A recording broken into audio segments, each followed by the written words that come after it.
And we're back.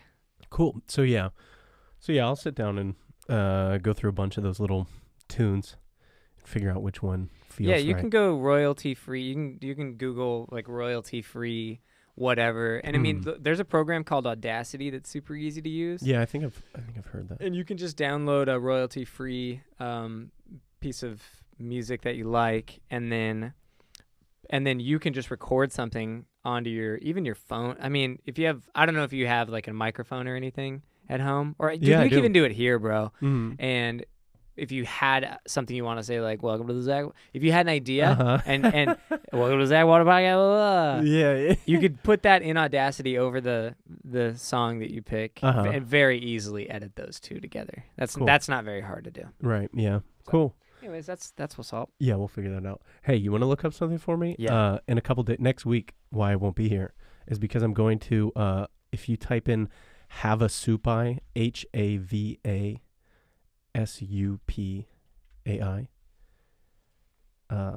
I'm pretty fired up about this.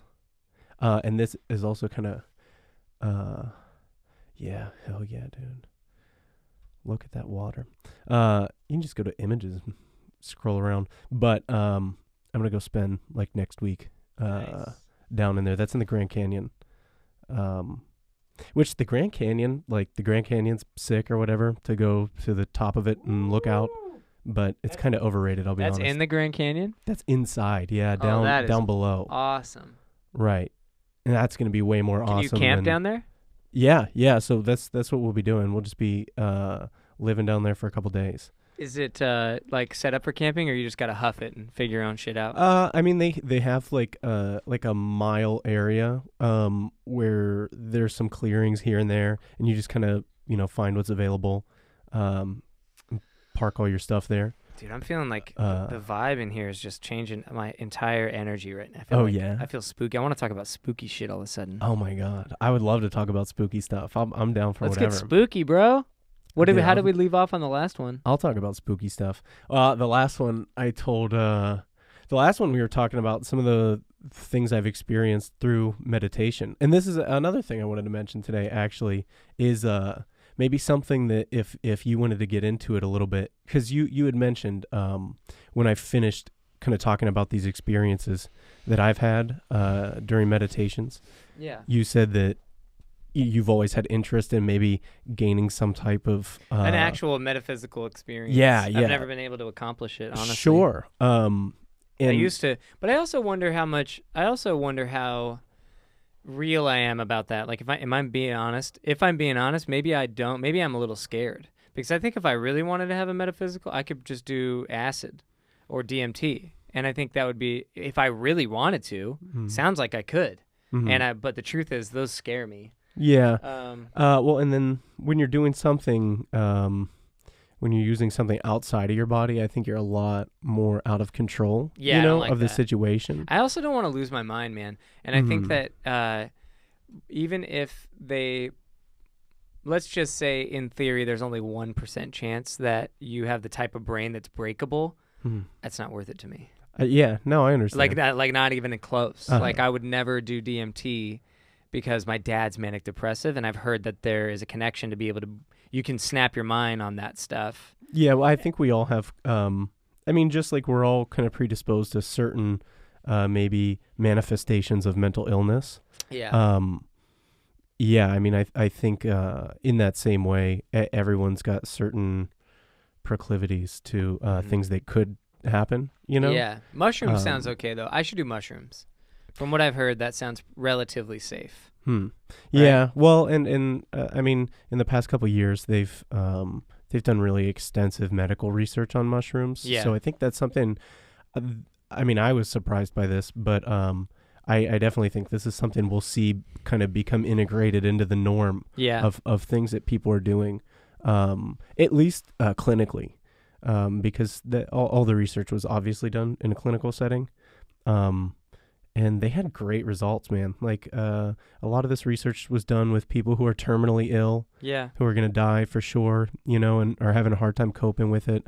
And then a lot of it was done with people with PTSD and also people who have addictions to and that's drugs or alcohol. I thought about that. Like a lot of the uses of psychedelics is definitely there's psychonauts, there's exploration, but then there's also the medicinal is like when your shit's not working, when your mind is not quite working the way you want, then it's like, well, that's worth the risk because it's so and then the way I think about it is I'm a little timid to mess with what, like, don't, if it ain't broke, don't fix it. Like, I like my mind. I like the way my brain, I would love to be able to reach some sort of mystical experience I just find it more cool to do it sober. I guess there's no other way to say it. Well, I would love to be able to find out how to do that through breathing and meditation or whatever. Yeah, and that's what I'll talk about. But to kind of like add on to the point you just made, I mean, let's just use logic. For most things we're aware of, the best way, the way where you're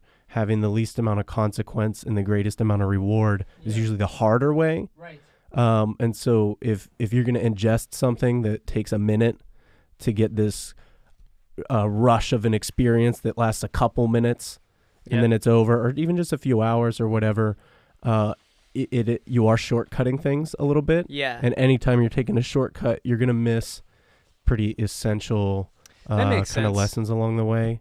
And I think you're just at higher risk of, maybe doing something that you're not, that you don't enjoy. 100%. Or, I mean, I'm sure there's other ways you could put it. But, yeah, so I think I totally understand your perspective on it. And even though my perspective has kind of flip-flopped at points in my life, I was always the same, in my view of things.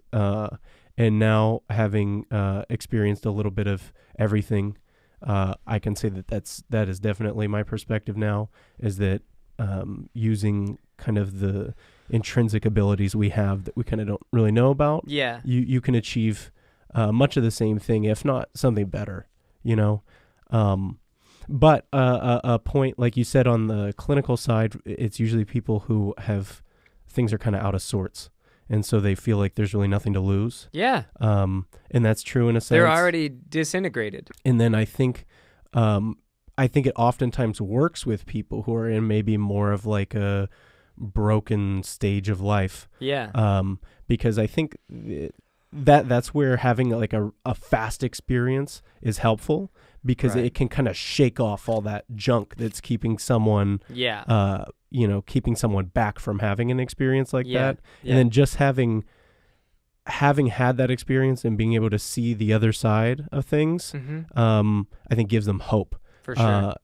To say, like, I want to achieve this, in my life on my own. But I think the mistake a lot of people make is thinking, like, I can't achieve this without this substance or, whatever. Right. And that goes for anything. That goes for, psychoactive, antidepressive drug, anything like that. Antidepressants, whatever medication you take for mental illness, is just supposed to give you a glimpse of something on the other side, that you can achieve on your own. And so relying on anything outside of your body is... I can't see shit. Yeah. It was a fun experiment. It is fun, but also at the same time, like, I notice with, now talking about the sunglasses, I notice, like, talking when you can see into someone's eyes makes a big difference. Oh, yeah. I think. You're talking to a person, not a weird bug. Sunglasses make you look like a bug a little bit. I think so. Like a fly. Mm-hmm. Yeah, no, I'm not a human. You become way less human when you can't see somebody's eyes. Yeah, I agree. Yeah. Covering any part of your face, I think, removes some element of, like, your humanity. Yeah. I think it's a red flag for a lot of people, Yeah. On my way here, I saw a guy wearing a mask, riding around on a bike, and immediately you're like, what's that guy gonna do? Dude, yeah, if you wear like a bandana over here, for sure, that you immediately don't trust that guy. Oh yeah. Like, what are you up to? With nothing. I'm just wearing a piece of cloth over a piece of myself. Just like I'm wearing cloth over the whole rest of my body. Now I'm wearing cloth over my mouth, but that makes you look like a psychopath. And a cowboy, which is just out of place, Why are you here, man? It's 2019. You're a couple hundred years out of place. Yeah, dude. There's no cows anywhere close to here. Actually, they are pretty close. Yeah, not too far. But yeah, anyway, I definitely think there's some pretty cool things that you can achieve without taking anything. and pretty like profound things for sure. Yeah. And one of those, and this is maybe something that we could figure out how it would work for you and how we could maybe make it happen. But I was inspired by a guy named Troy Casey. We've talked about him before. Yeah. He's, I think, a certified health nut on Instagram and YouTube and stuff I like watched his video about like he has a video called like how to trip on DMT through breathing or something we like watched that. The same video, yeah. Yeah. And that totally watched it. I watched it because that guy's hilarious. Yeah, there's a cool point. guy. Have I said this on the podcast before? I don't know. There is a point I laughed so hard where because he's like super like granola surfer, but also clinical, right? But there's a point where he's trying to describe after a breathing that you're supposed to squeeze your taint. Yeah. But he like up until that point he's kind of being very official and clinical. But then he like doesn't know how to say, so he goes like it's like between your balls and your anus. I just love. And he's like, how do I say? Yeah, no. The taint between your balls and your anus. Scientifically speaking. Yeah. But you could tell he didn't know how to say that scientifically. Right, yeah, no. He lost it on that. And the scientific term would be your perineum. And I think he said perineum, but then to describe it. Yeah, he was like, well, now there's no other way to say it. Yeah, right. I already used the clinical word. I'm going to have to talk about butthole and scrotum now. That cracked me up, dude. Yeah, no, we watched the same video. And I gotta do it. I feel, you know what I think would be fun is if we did some of this shit on the pod. For sure, yeah, it would be interesting. And then can I tell you what I think, just theoretically? For sure. When I've listened to a few podcasts about this type of stuff, and they're trying to they're telling you in theory what you do, and then a couple of them will do it. And you realize that you would love because it's breathing, you can kind of do that anywhere. Yeah. And I've actually really enjoyed, like I was listening to a TED Talk where the guy did a whole breathing thing for the TED Talk, and I stopped and did it with him. And I think that you might be surprised how many people would love to actually sit and try a breathing technique while they're listening to the podcast. They might actually be like, "Oh, let's do it while we do it." Yeah, well, and then you'd guide it. To your point, I mean, I think I've listened to a few podcasts that did the same thing, and I'm sitting there doing the breathing, you know? Yeah, and I mean, I don't know, like, how guru-y you want to become, but you could also, like, I was saying you could put the podcast on our YouTube channel, but you could also start your own and not join the network and then do subsequent tutorials on how to do some of the stuff that you're into. Like, you even gave me that one 5-second, like, 5 second in, 5 second out. The box breathing, yeah. And Troy Casey does a lot of that, too. Yeah, and so... there really isn't too much of that on YouTube. There really isn't. There's some people, I don't know. I think it'd be interesting if there was kind of a one-stop shop for every technique. You know what I mean? Yeah, that's a good thought. Because there's a bunch of different techniques all over the place, different formats, different lengths. Sometimes you just kind of want to hear a basic introduction and then let's get right to it. Yeah. I even think of Wim Hof, like there's only one Wim Hof guided, and then the rest are cut-ups of him telling other people how to do it on their podcasts. You know what I mean? I see. So you could be like, this is the guided Wim Hof or whatever. Yeah, no, I feel you, for sure. And then I think a lot of probably what is out there maybe is a little bit kind of mystical or woo-woo, a little out of touch for a lot of people who are maybe a little more logic-based and want to try something like this, you know? I think guided meditations are not... There are not... I mean, I can tell you as somebody who's like looking for them, there are not enough that I feel like are really telling me what this guided meditation is for, and then also having a bunch of different ones that you feel like are going to produce a different result. Yeah. Like there's a ton for just a basic meditation or whatever, but... I don't know. I like the ones there's a Tony Robbins priming video that I've done like a million times. It's my favorite. I like active meditation, which sounds counterintuitive, but I personally love to be actively guided towards either breathing or thinking in a way that's going to lead you down a path of meditation, as opposed to just mind clearing. Although, and the only reason I say that is because there's tons of those. Those already exist, you know. Well, yeah, and like so, let's lay it out a little bit. Maybe for people who don't really know much. I didn't know much, you know. I still don't know much, but before getting into meditation and practicing some of these things on my own, I was really unfamiliar with the whole kind of Yeah. meditation world. I'd only really heard some of the popular, maybe some of the popular ways to do it, Yeah. or maybe the popular reasons for why you'd be doing it. But let's lay it out here first. Right. They're just like everyone is a unique individual. Right. There are endless unique ways to meditate. And then for each individual, not only is maybe their preferred way of meditating going to be unique to them, Right. but there's many different types of meditation and for different purposes that anyone can use. Yeah. And so I do a few types that have mostly come from just getting kind of a basic understanding about how to do mind clearing is like an effect of it, but not for mind clearing. But I think I've maybe talked a little bit about training your focused awareness on here. Yes, that's the box breathing. Or you told me that there was an empty spot after 5 minutes, whatever. Yeah, the count. You'll hit that it's like moment. half box breathing. Yeah, it's pretty similar. And that's kind of my point, is that all these things are kind of similar. It's these little twists and tweaks that you find work for you, and then you can use them for different purposes. But the way I came into meditation was, just feeling like becoming aware that I didn't feel the way I wanted to, right, in general, all the time.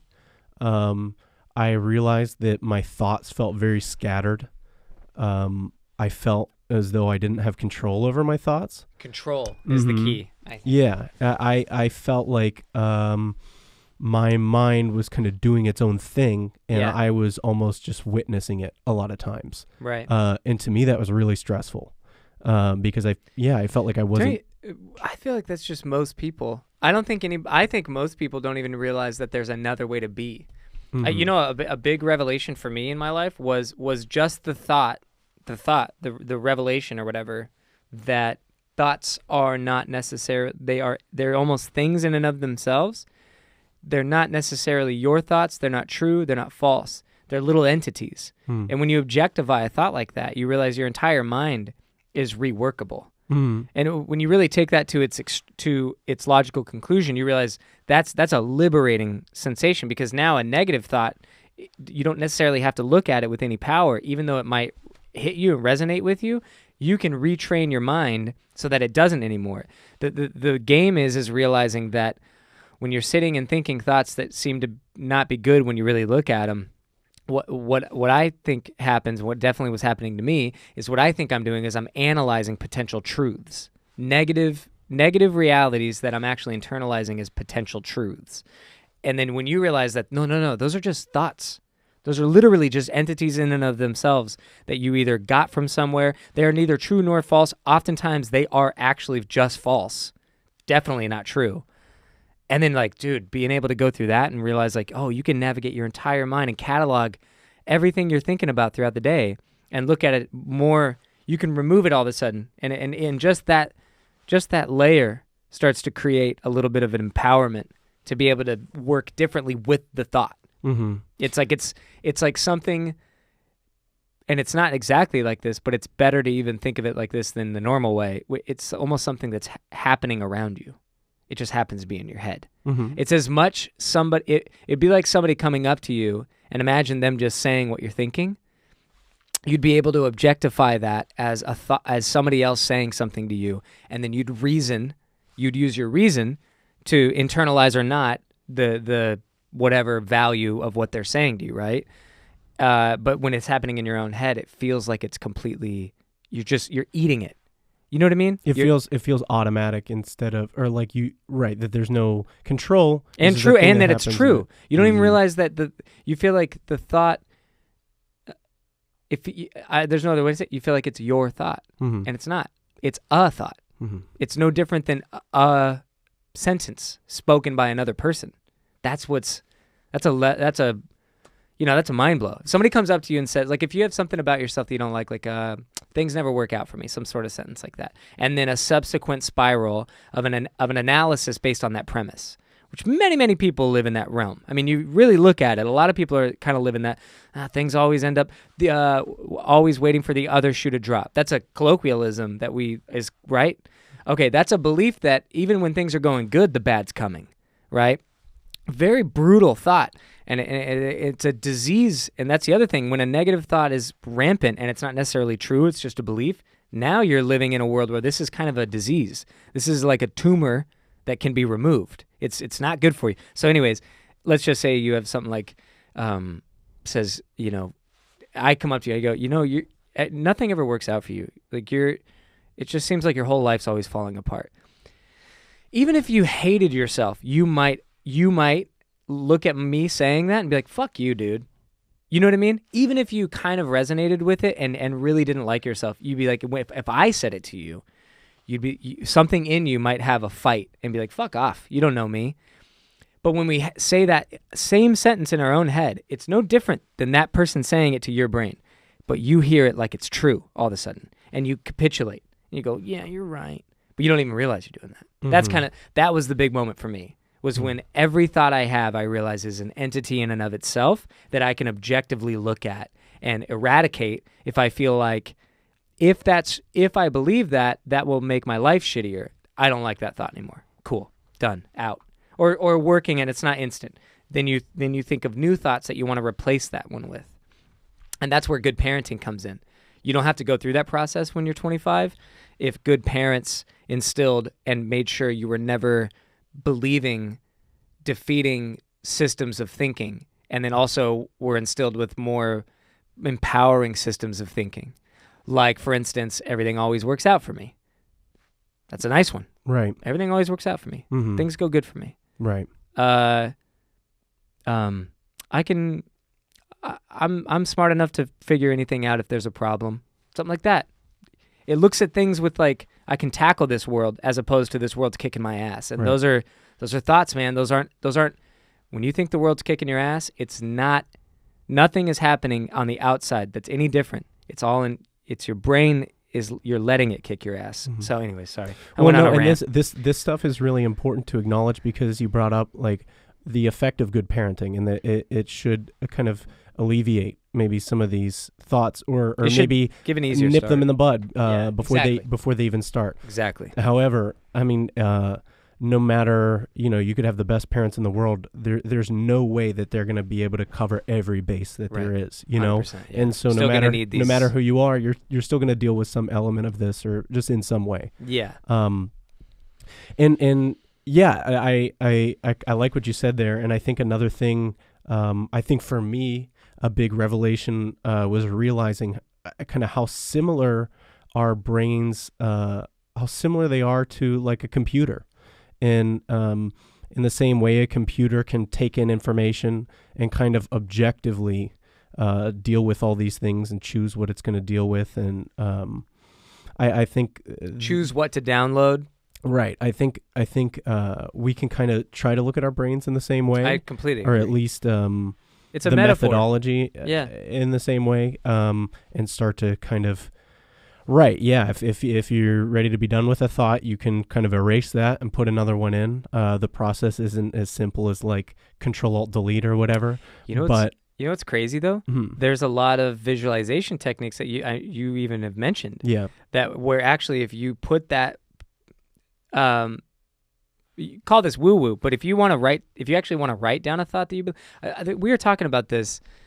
I did go through a season. It was about like where I wrote down beliefs that I thought were running my life a little bit that were disempowering. I was trying to think of one.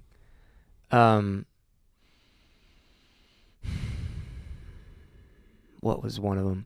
One of them was I'm getting too old to make it in comedy because I started when I was 27 and I was like 30 when I moved to LA. And you just get around this youth-based whatever. And I look young. It's such a stupid thought. But I started to get in my head that if I don't make it soon, I'm never going to make it because I'm getting too old. That's a garbage thought. Yeah. You know what I mean? Yeah. It's an actual trash thought. So I wrote that one down amongst many others. And there's a lot of techniques where by putting it on paper, first of all, you can literally burn it. Mm-hmm. You can burn it in front of yourself and symbolically and metaphorically actually help your brain see it lose its power. You'd be surprised at how well that can work for you. The other one that I did, though, it was a Tony Robbins technique, is I wrote an opposite thought that I thought also is true. That's the other thing. You need to let your brain believe it's true even to start. Otherwise, your brain's just going to be an asshole and be like, I don't believe that. I wrote a different thought that anytime I felt like I was thinking that thought, I would jump in with this other one. I would interrupt it. And that whole trash thing, the only reason I brought it up is because you can even do visualizations of throwing it in the trash. So like a computer, you can just put in the trash and hit delete. It may not be that one-time thing, but you actually can do an image of your head of that crumpled up piece of paper being in the trash and then being like, I'm done with it. Well, I'm glad you brought this up, and like the symbolic kind of element of taking an idea, writing it on paper, and maybe burning that or getting rid of it in some way. Yeah. It gets a lot. It's kind of what we were talking about last week with sacrifice, and not only making sacrifices in a physical sense, but sacrificing ideas that we have that we're ready to be done with. And this is another I think important kind of thing to notice is like this is the difference between us and computers, where with a computer it's a couple easy simple steps. Mm-hmm. There are a couple easy simple steps as a human you can take, but they have to be human in nature. Right. And so you ask, what is human in nature, and you start to look at that's why archetypes and things like that are useful, and kind of this like sacrificial archetype is extremely human. Mm-hmm. The ability of sacrificing now for something later. Mm-hmm. A computer doesn't have to do that. But for us, that's what separates us from them. So we have we have to start using, this is why mythology and like the hero story and archetypal stories are really valuable to us, is because this is our form of, hacking a computer, of changing the way the computer is thinking. Mm-hmm. We have to do it through these very human, emotional ways. I know, right? And so it's what I described last week. Like I realized it's for the same reasons I said I started meditating. I realized that I wasn't living life or thinking about life in a way that made me feel good. Mm-hmm. And as a result, I think a lot of things were not going the way they could have. And I was constantly feeling the disappointment of that. And so I decided I wanted to make a change. And so I kind of found a way of thinking that I wanted to have happen in my life. And that was kind of thinking about everything through like a filter of loving everything, of loving what happened to me, what happens to other people, loving myself, all of these things. I didn't know how to achieve that. And so what I started doing was I started sacrificing the thoughts that I already had in place that I didn't like.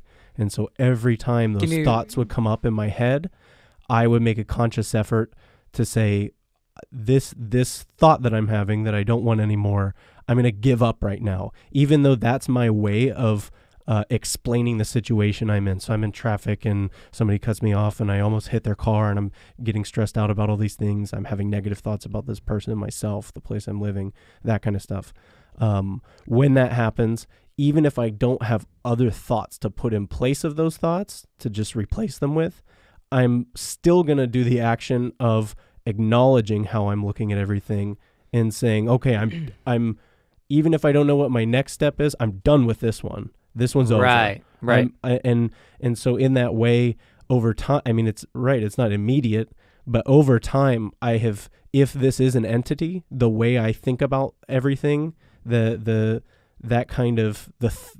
thought entity in my mind, Mm-hmm. that all of my thoughts are being filtered through this entity. What entity? This like just general negative entity. Perspective. Maybe if I had to put like a label on it, maybe for me it was like an entity of unfairness. Because I see myself as someone who cares a lot about other people. So because I care about my effect on other people, I'm constantly acting in a way where I feel like it'll be the most beneficial to everyone else. So when someone does something that is not beneficial to me, I'm taking it personally. I'm seeing them as this person who can't think about others. Right. Why are they like this? Oh, it's just a place we're in. It's all these people. It's this way of life. So then all of my thoughts begin to be filtered through that entity, And so what I did was gradually over time, every time my thoughts would encounter that filter or that entity, I would do something to take away the power of that entity. Like just what? to say, just as simple as saying, I'm not going to think this. Right. Like I see where this is going, and I'm just going to cut it off. Right. I don't know what to replace it with. I don't have anything, in my back pocket right now, but I'm going to have faith that that'll come. And so in my way of anticipating that the forthcoming better thoughts that I want, I'm going to make space. I'm going to, over time, starve this entity, because the way that these entities are fed is just on energy. Yeah. So the more I'm focusing on it, the more energy that's going towards it. If I take my focus away, it begins to wither until the point where that spot is open. Right. And I can There's a vacuum. There's a vacuum, and that vacuum's going to be filled. And I think as long as you're intentional, about what you want, that'll start to fill that vacuum. Yeah. Or that void.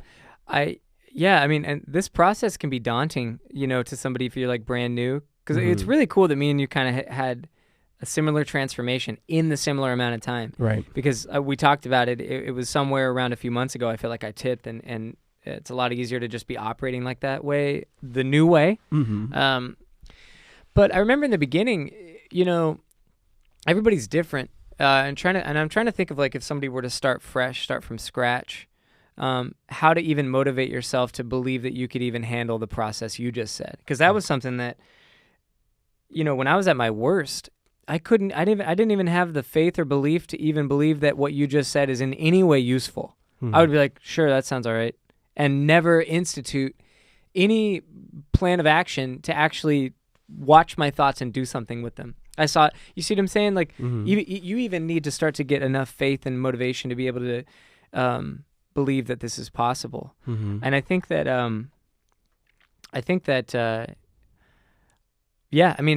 everybody's different. Everybody's going to be different on what kicks them over the edge and gives them that first little kernel of faith to even believe that this process is workable by them. Because it's like wanting to do a diet and get in shape or whatever. You already know that there's a diet. You already know that there's exercise to be done.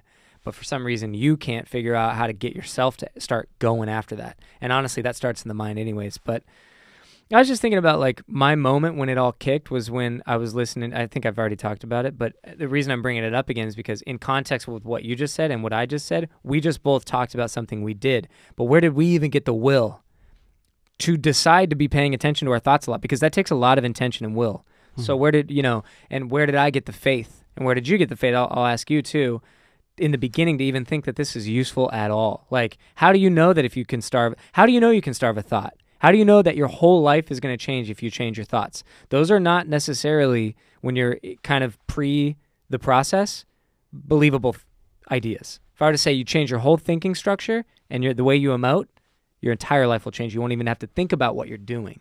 It'll just be different. If you were to tell me that, if I'm in the wrong state of mind, I write you off immediately. So how do we get to that first moment where you start to give it a shot, and not just at one time, but the process? My moment was, everything changed when I was not in a great place, and I just was on YouTube just dicking around, and I happened to stumble on a Tony Robbins video, and this is my own thing. This is what got me there. In it, I was bored enough and sad enough, and he's motivating enough that within, like, the first sentence, I was kind of listening. You know what I mean? But he did this thing where he told me he's on the tape, he's telling the listener, he's like, everything changes by the way you use your body. If you start to use your body physically different, your actual nervous system and mood will change, and you can reverse engineer it that way. And that's a fact. So he said, stand up. He's like, I'll show you. Stand up and stand tall, shoulders back, as tall and neck up and head up and whatever, as regal as you can. Mm-hmm. And breathe deep and slow, deep and out, deep, and just breathe real deep in and out. tip your head up and smile as big as you can. And do all those. Don't not do any of those things. Like maintain all 3 or whatever I just said, right? Tall, shoulders back, chest out, neck and chin up. Smile as big as you can, as goofy as you can. Smile hard with your eyes and everything and breathe. And then he's like, now try to think of something that normally depresses you pretty bad or pisses you off or whatever emotion that you tend to feel Think of the thing that gets you there and try to feel bad about it. And I did it, and it was one of those moments, and I couldn't. There was a couple of things that were really beating me down in life at that time, and I couldn't feel like shit when I thought about them. And that moment gave me this idea that it's not about needing things to change so that I can start to feel better and gain control. It's that I can start to feel better and gain control, and then things will change. That flip, that's a classic self-help motivationally type sentence. That's fucking it, man. Once you realize that you can switch the way you think and feel in the inside, and the outside will all fall in line after. You don't need things to change first. Everything will come after. Mm-hmm. That, for me, that was the moment where I got the faith, the balls to believe that I could actually do something about all this stuff. And so anyways, I don't know if you have a moment like that where you felt like you kind of gained the faith or the... Yeah, and this is perfect. I mean, what you were saying before, that's what I was going to ask you. And so, cool. Yeah, you just totally walked right into what I was going to do. Cool. So that's perfect. Yeah, no, I it's interesting. You asked me a lot about like a moment, like if I can remember a moment, you know? Sure. And maybe not everybody has moments. I don't know. Maybe we do, you know? I think I tend to think about a lot of things happening in a period of time. Right. And I kind of forget, like there are certainly moments where I was struck by something. So I appreciate the question. Cool. And it makes me think, and I have to get myself thinking about this more. Yeah. But yeah, so for me, I know that if I can't remember an exact moment, I do remember kind of some things I was doing. Maybe to just quickly address it, we've talked a little bit about my interest in like ancient societies and maybe some of the in quotes occult practices that they use to achieve certain things. Mm-hmm. And nestled within all of those practices is this kind of belief in mind over matter rather than matter over mind. Right. And by starting to understand these and wrestling with like the psychology of a lot of these practices, and in all of these practices, you're doing exactly what you said. You're using your body. It's almost like if you could think of like the way in which, if you want to think of wizards as being real or whatever, a lot of them use a magic wand, Mm-hmm. In a metaphorical sense, your body is the wand, right. So let's and the reason this is because, right, you're talking about all these things that you feel like you can't control and you don't know how to control them, and you're waiting for them to change so that you can change. But eventually we all realize that it's not going to happen. Yes, something in this, yes. like everything being perfect so that I can change is not going to happen. Or you realize that you're chasing a carrot, and once you finally realize it's not that everything can change. It's just for some reason your brain always thinks that this one or two things need to change, mm-hmm. and but those one or two, even if those change, there's always one or two more. Mm-hmm. It's an endless series of things. If you're living that way. Mm-hmm. There's an endless series of things that will need to change, right? And before you feel good. So in those moments, I think we feel like we're not able to really control anything in our lives. Oh yeah, and that's what's really depressing. Yeah. But you can control one thing at least. You can control exactly what you said. You can stand up. You can give yourself good posture. You can figure out, what angle you're making your head relax and like this. With it. you feel anxious if you do this for too long. Igor style, yeah. Yeah, man. I used to sit like this at the computer, and Betsy would walk up. I didn't even. This is what's funny looking back now. Mm-hmm. She's so intuitive and emotionally present that in my more anxious days, which was most of my life, I would be, let's say, sitting at the computer, and I'd be like this, like mm-hmm. this, and not even notice it, hours. And Mm-hmm. she'd walk by me every once in a while and put her finger on my shoulder and just go, and I'd go, and instantly feel a little bit more relaxed. Uh-huh. And it just fucking never dawned on me, dude. Mm-hmm. Too stupid. And so from this realization about what kind of these ancient people were doing, I figured, okay, well, maybe that'll be my first step. I'll try to control my body first. So you basically was a long-term study of occult practices, and that it seems like they're always going, I changed before Yeah. You gathered enough intel from studying that stuff. Yeah, that it seemed apparent enough that I'm like, okay, I'll give this a shot. Yeah. And I mean, if maybe it didn't happen in a single moment, but kind of the same exact thing happened for me that happened for you. Yeah. You know, I made even subtle adjustments in the way I carried myself. Right. And then that began to adjust the way that I was seeing and perceiving other things, and what I could do about them. Mm-hmm. You know, for example, we're sitting here, and I'm being intentional about the conversation. I want to be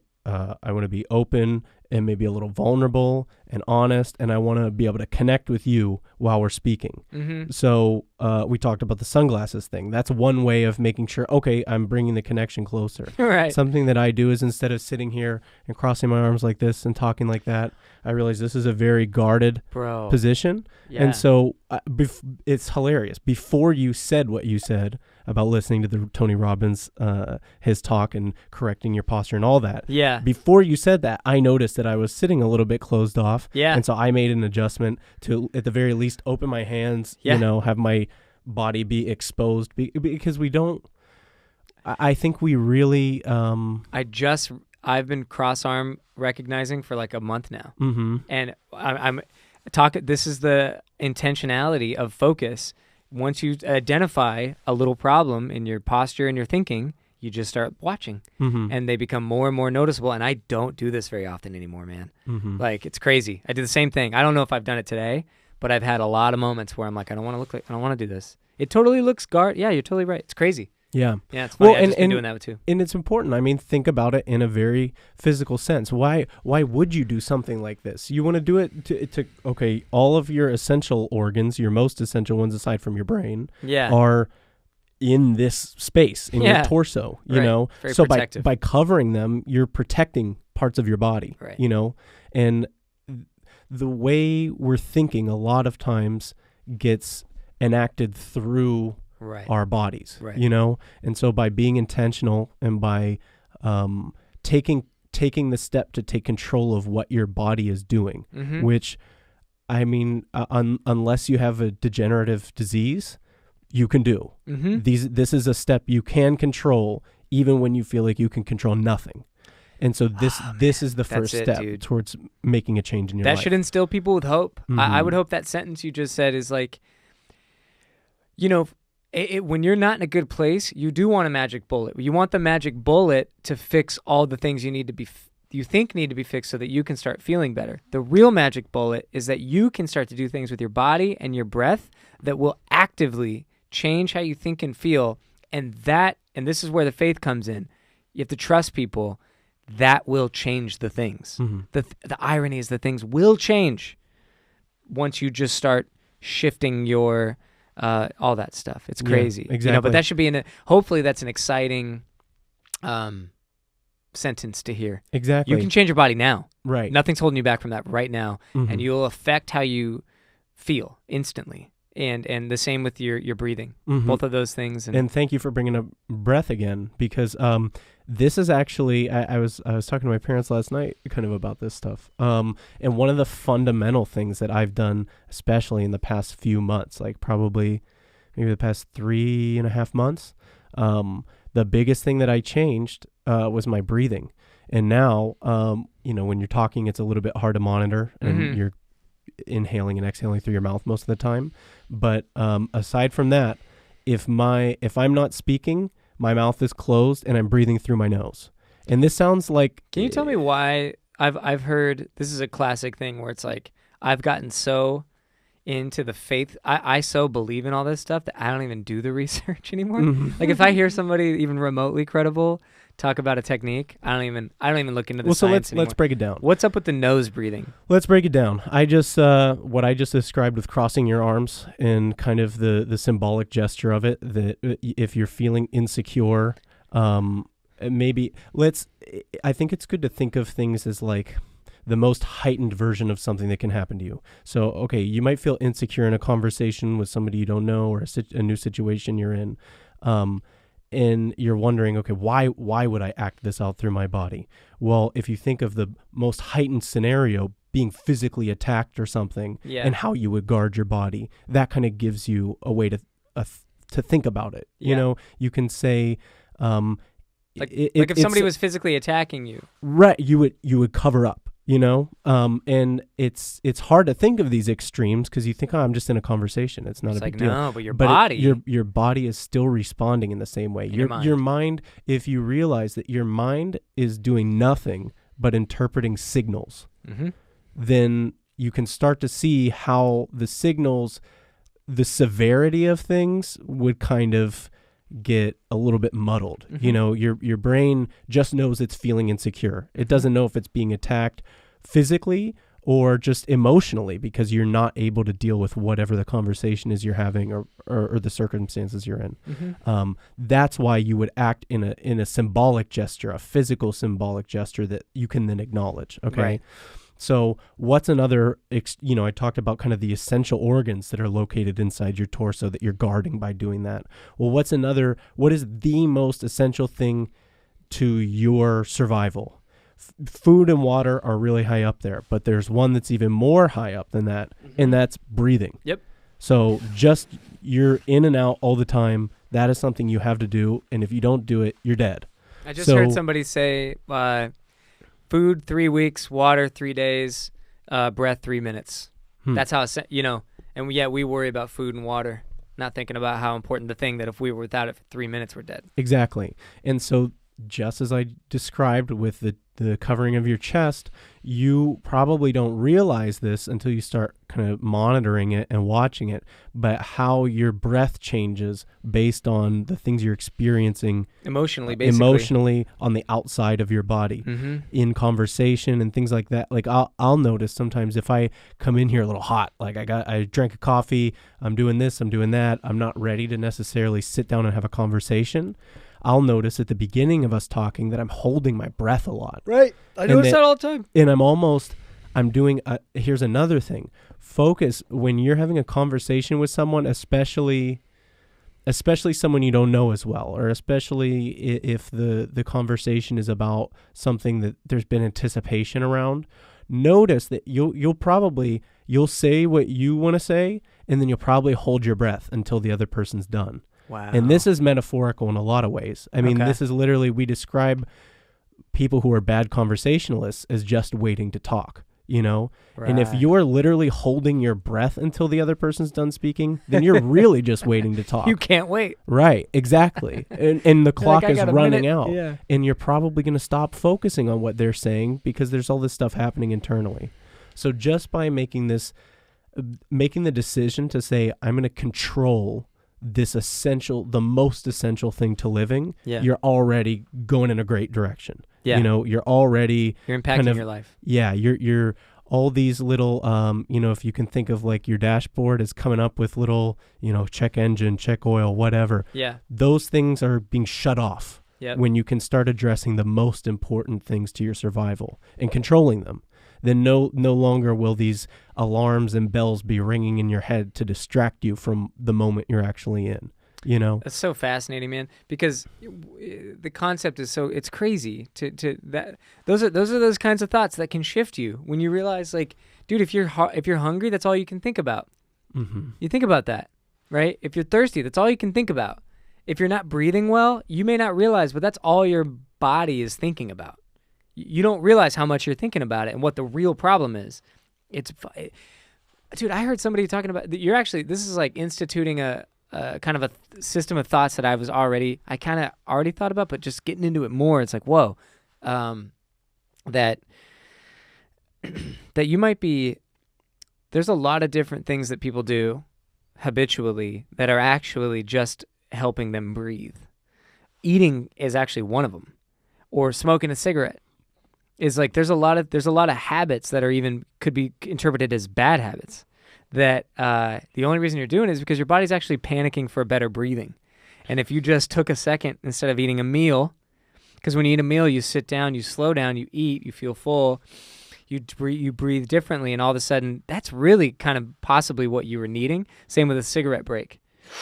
Big, deep breath, slow breath, a calm down moment. Now you're associating cigarettes with a better set of breathing, and now you have double addiction. Mm-hmm. You know what I mean? Mentally to that situation. So that's really fascinating. That's a great way of thinking about it. I actually haven't. I've thought about it while eating or smoking or whatever. I've had that thought. I know what you mean. But you kind of put it together really for consciously. me. Yeah. So I'm glad I've you had said the it. other side of that. I've had you know what I mean? But Yeah. what you just said, I realized like, oh yeah, your body is panicking for breath or a better breath. Just like your body panics, or not panics, but when you get hungry, you can't focus on anything except eating. And then you're hangry, so you need to go eat to fix it. Same with water.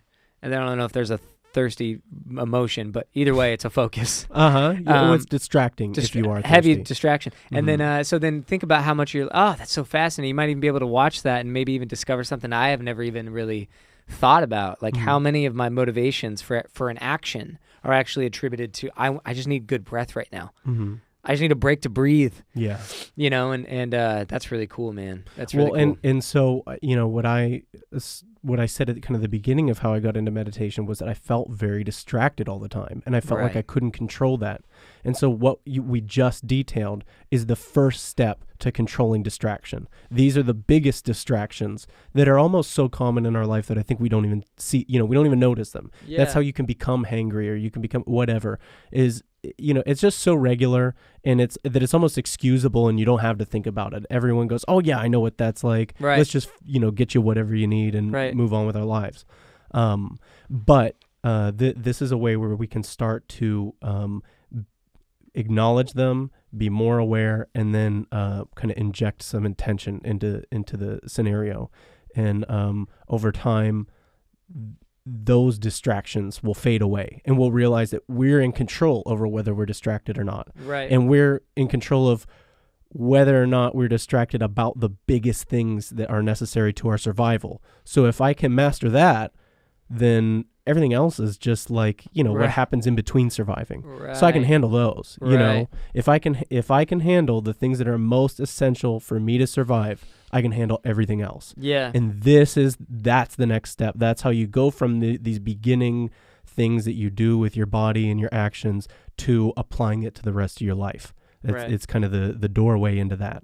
And I think that's why these things are, they're the fundamentals. Yeah. And at first it is going to be a little bit like learning a golf swing. There is a little bit of that where it's like, don't do this, don't do this. That is going to be that way in the beginning. I would say that from experience. There was a little bit of, but what's so nice is that once you find one or two things that makes you feel a little bit differently, reliably, you're so into it that the unfolding of all the rest of them, like, you got to breathe better. You got to have better posture. You got to work on what your face is doing. Is it scowling? That's going to affect your Okay, so you might get, like, in the beginning, a little in your head, like, that's a lot. That's like 10,000, like a golf swing. If you've ever had somebody try to, it's that classic thing, head down, shoulder square, hips, whatever. But when you get like one or two reliable maneuvers that you're like, this works, then your faith in the whole unfolding of it all becomes like, all right, then that's going to become more common. Like the arms folding thing, that's become a pretty natural. For me, I notice it pretty well now, and I almost never do it. Whereas maybe in the first forays into this whole world, that wasn't something I could work on yet. I had to work on posture and breathing. And and that's important to acknowledge. And tackle them one by one. Is that, I mean, it's like a blessing and a curse. Most of the things, most of the people who are talking about these things that make us finally realize like that these are possibilities are people who've been working on them for a long time. It's so easy for them. That's now why they're able to talk about it. Right. And so hearing these things, it seems kind of daunting. Like, wow, this person's so far ahead of me. Of course they can do it, but how can I do it? And it's exactly what you said. It's like, you can't do it all at once at the same time just to begin. Yeah. So you figure out a couple things, pick the things that you're good at, pick the things that, you try to make an adjustment and you go, okay, well, that was an easier adjustment than the other ones. Don't you and get find that good interesting? At that. Yeah. Isn't that interesting how, like, I'm sure you did this, you tried a bunch of things, but like you said this in the beginning too, that you just kind of find the ones that resonate with you. both because they seem like they're working better and or they just, maybe it's just temperamentally they're just more for you. And it's one and the same. Right, That's exactly. why it's working better. Right. Right. And I noticed that I try to get, Betsy, my wife, she's been getting more into meditation and she's totally getting into it. But one of the things I tried to give her along the way as I was venturing into new practices was the Wim Hof breathing, and she had a horrible time with it. Truly, she just had her ear was ringing for the whole day, which is something that can happen. There is something that happens with your hearing when you do it. I find it enjoyable. I don't know what it is, but for her it was really, she just really didn't like the experience. So it's out, and I'm never gonna push her to do it again. Because there's a myriad of other practices that she can that are a little bit less intense. That's what I noticed about Wim Hof is kind of an intense moment, or I don't know if you've ever done it, but the experience can be more intense than just a meditation or even a guided meditation or even a breathing exercise. It's actually an aggressive. It's fun, Yeah, I've but she watched didn't them like do that. it. It's if you should try it. I don't know if you've ever tried it. I think I did when I kind of first discovered him several years ago. Yeah. But then after that, I never tried it again. It is fun, man. You light up in your body. It's like I've never taken a B12 shot, but from what I've heard about what that does to your body, I'm trying not to use an actual drug comparison. Like I know B12 is technically it's a vitamin. It's not a drug. Sure. So from what I've heard a B12 shot does to you, it just goes, goosh, you just are a boner. You are an erection all of a sudden. And you're powerful. So Wim Hof does that. It's fucking really cool. You do this, for people who don't know, I'm just excited about it, so I'm going to talk about it real sure. quick. Explain it. Wim Hof breathing this is what you do. You lay down or sit down, something comfortable. And what you do is you breathe in, and you try to do belly breathing. You try to get the breath as low as you can, but you want to just, at the very least, breathe in as much as you can. Doesn't matter mouth or nose. Nose is better, though, if you can. But if it's a struggle, do mouth. As hard as you can, as much as you can, get that breath in. And then when you exhale, just release. Don't push out. You're already inflated. Your body's going to just naturally flow that air out. And the reason you do that is because you don't all you want to do is as soon as your body has naturally released to where you're not even pushing air out anymore, what you'll notice is that you could continue to push air out, but you don't. You just let it release, and then you breathe in as much as you can. And what you do, the reason why that distinction is helpful is because you're actually breathing in more than you're exhaling. And that's good. You want the inhale to be more long and powerful, and there's a residual after you've exhaled because you haven't pushed out, but you are pulling in. Does that make sense? I think you already know this. Sorry, I'm talking to you Please, no, continue. And then you do that for 30.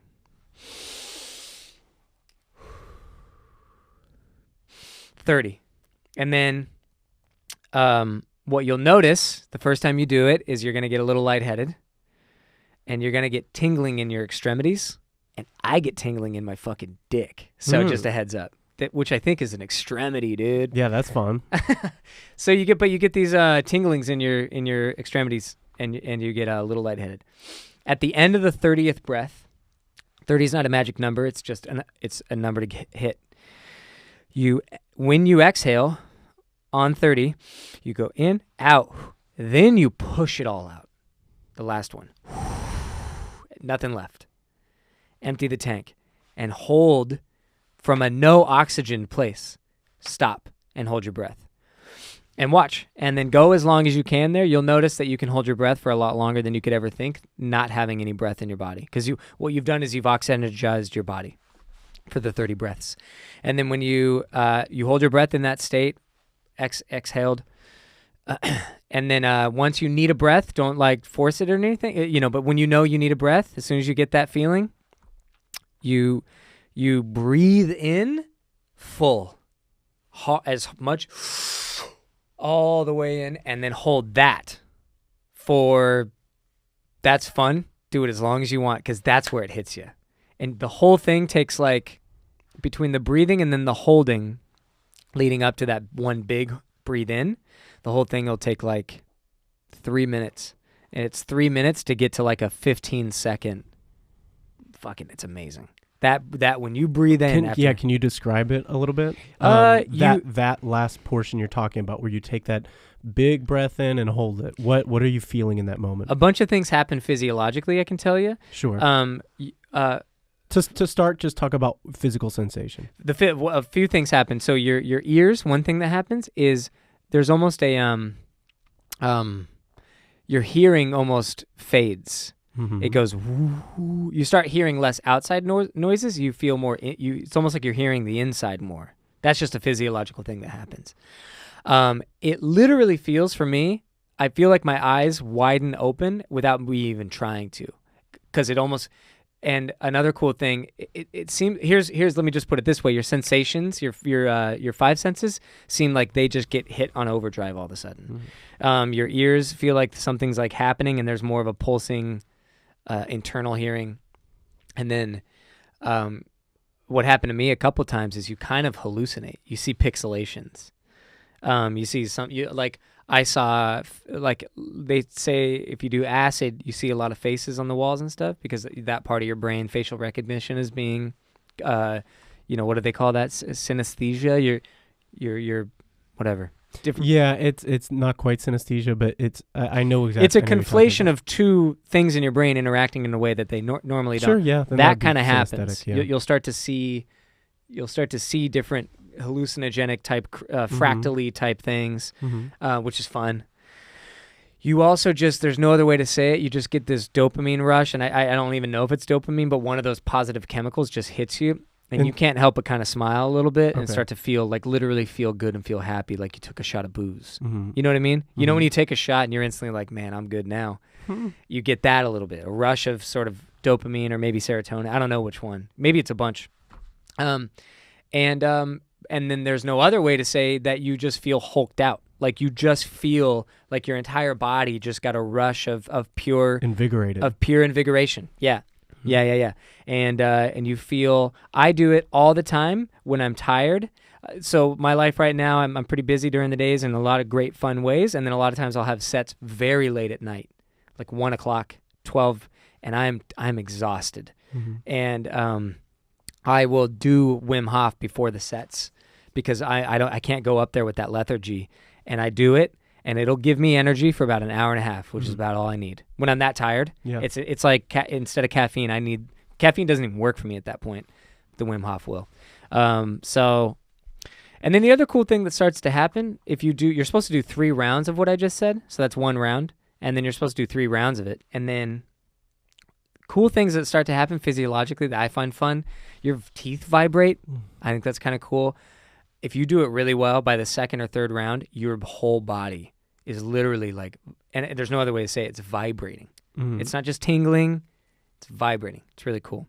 So, yeah. And apparently it does a lot for you. I mean, this is where you'd want to go do some research, but apparently it does a lot for your body in terms of health and long-term blah, blah, blah. Mm-hmm. For me, it gives me an immediate sense of energy, empowerment, and joy, and calm. Energy and calm at the same time, man. You know what I mean? So maybe energy, but focus. Focused energy. And peace. I don't know what it is, but it's like before a set, I'm more calm before a set. The nerves aren't hitting me as aggressively as if I was just tired and knew I had to be on stage in a second. Mm-hmm. Yeah. Well, and another way is, or maybe a reason for that is what we talked about. Physiologically, you've oxygenated your bloodstream. Yeah. You know that you're prepared for whatever this battle is that's about to happen. It could be the placebo effect in that way, maybe. Just by me knowing I did something. Right. Effective. Right. But it's not even placebo. It's real. It actually did, huh? It does do something. Right. Yeah. It's true. So I also want to ask you, you said maybe you feel energy, but you also feel calm. Do you feel anything emotionally when you do that? Happiness? I mean, I wish I had a better word, but joy and happy, those are the best words I can. There is just a general enjoyment of. You kind of want that. You want to be able to look at life as something that you're sort of grateful to be living and happy with where you're at. Life is good. Like you want to be able to say life is good and mean it. You know what I mean? Man, this is nice. It gives you that.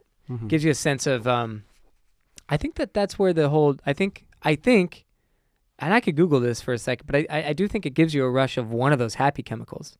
dopamine, serotonin. So I feel that. That's why I call it like a shot of booze. Because that first shot, if you ever take a shot, and you're like on a relatively empty stomach, like so you haven't just ate, because you'll feel like shit, in my opinion.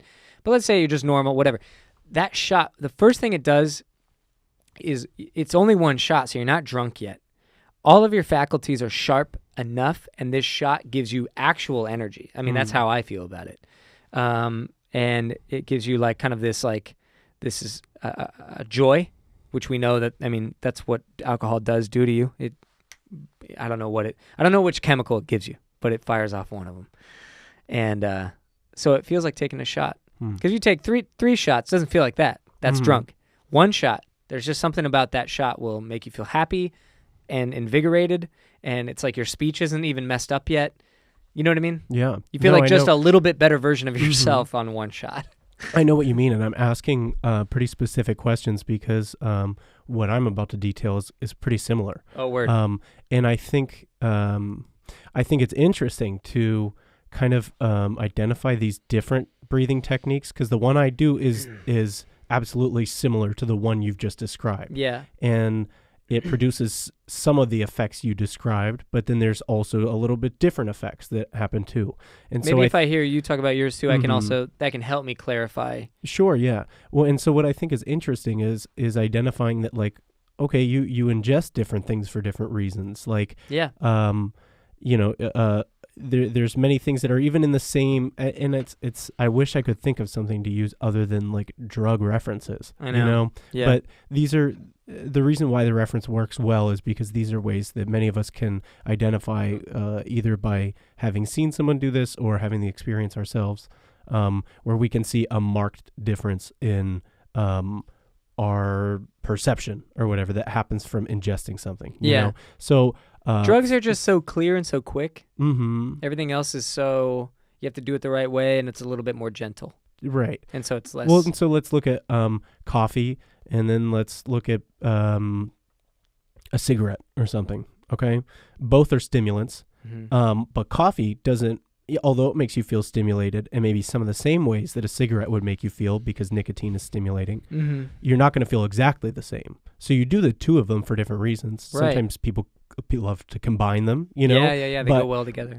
All I'm identifying is that these two things are in the same family. They're in the same, they're related in their effects, but the effects can differ between the two. 100%. So what I'm about to describe is another breathing technique where I think you can gain some of these effects, but there might be a couple different ones. For sure. And so it's really interesting for me to hear what you just said and be able to say, okay, I've done mine and I've felt some of those things. And so this is interesting. You talk about vibrating, you talk about things like that. So, and this also means that what I'm about to describe, you might have a lot of success with because you're already doing something pretty similar. Love it. And I also, and you get into it right now, but I was just going to say, the reason I brought the Wim Hof thing up was because I think that I'm temperamentally predisposed to really love that effect. I love the feeling I get off of it. It's an energizing feeling. I've always been an upper guy. I love uppers. I really like drugs or anything, music that makes me feel up. So it's just a temperamental preference, and I think that that's why I happen to love that, because the effect is up. Yeah, it's an empowering, invigorating, emotionally upbeat, stimulating experience. And so that's kind of why I brought it up, is because you mentioned at the beginning that a lot of these different techniques are going to do different things, and you're going to kind of try a bunch and find the ones that really you'll just connect with them naturally because of the way you're. Honestly, because of what effect you want and what it does to you, and then you're like, I like that. I like feeling like that. That feels more like me, and maybe that's what it is. Is that? And I'm sorry, I'm going to let you get to yours. I think we have an idea of our ideal selves, and maybe even I've always said it. Like I've said this to even my little brother when I'm talking to him about growth and how. It's like, dude, think of a day or a time in your life where you did feel like you were like at your best. It could just be one day. Like I remember that day I was at my best. And it wasn't drug or anything. It was just I was at my best, something about it. And then it's like there's an idealized version of yourself, and you've seen glimpses of that person. And I think we all are reaching for the ability to be that person more consistently. And then you almost have, and I don't know if you can relate to this, but I think a lot of people can. You almost have a lot of faith in what that guy could do, or what that version of you. Like that guy could do a lot. But but I can't be that guy all the time for some reason. And a lot of these techniques, if I can jump even to this thought, is that they get you more in line with that guy, that girl, that version of you that is that idealized version of you that you've even seen at times operating and you just can't seem to consistently be in. And so anyways, that temperamental predisposition towards certain practices might be you feel more like that person. And I would say the Wim Hof gets me more in that zone of the type of guy I feel I am when I'm at my best. So okay. Yeah, no, I love that. And I feel like kind of what we're describing, somebody can think about is like, it's almost like, you have a tool belt of different things you can use to be this person you want to be, right? Right. And techniques. We have some more things that are fundamental, like the breathing, like, maybe body posture, things that are within our control. And then we can get a little more fancy as it goes to tailor exactly who we want to be in a moment. Woo! Like you said, now. It's before you go on stage, you know who you want to be when you're up there. And so you've identified something on your tool belt that gets you there. Yeah, man. And so you might not want to feel that all the time. No. You might want to feel elements of it or a few qualities of that a lot of the time. I don't Wim Hof when I want to relax. Okay, yeah, exactly. I could. Honestly, it actually could help. But it might be just as effective. But in general, I'm just not looking to do that. Well, and so maybe the one I'm going to describe would maybe help more for relaxing, because what I do, I don't get those stimulating effects from it, but I get a lot of similar ones. Mm-hmm. So first I'll kind of describe the process I take to do it, and then I'll tutorial like you did. I will kind of try my best to because these things are abstract, they're hard to describe. I know what you mean. And I'll ask questions. Sure, yeah, and so I'll try to do that. So what got me interested was discovering that Troy Casey thing where he's down at Muscle Beach in Santa Monica doing the breath work, and he kind of goes through that series of a couple different ways of moving your body and breathing and things like that. I don't do that. I haven't even tried doing exactly that once, but I use a couple pieces of what his formula, but what I do is I do this almost every time after a workout. I mentioned the nose breathing before, and this is what really changed it for me, is that I started nose breathing through my workouts.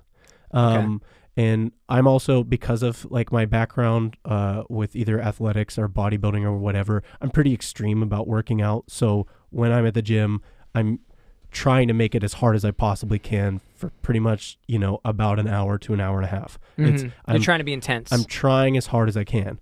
And so that's actually why I started the nose breathing, was just simply to make it more intense. Right. I noticed that, I had kind of adapted to, I'd been getting in the gym more often, and I had kind of adapted to that, and it was becoming less difficult. I wasn't sweating as much. Right. I didn't feel so exhausted. Getting a little used to it. Right. And so I thought, okay, let's turn this up a level.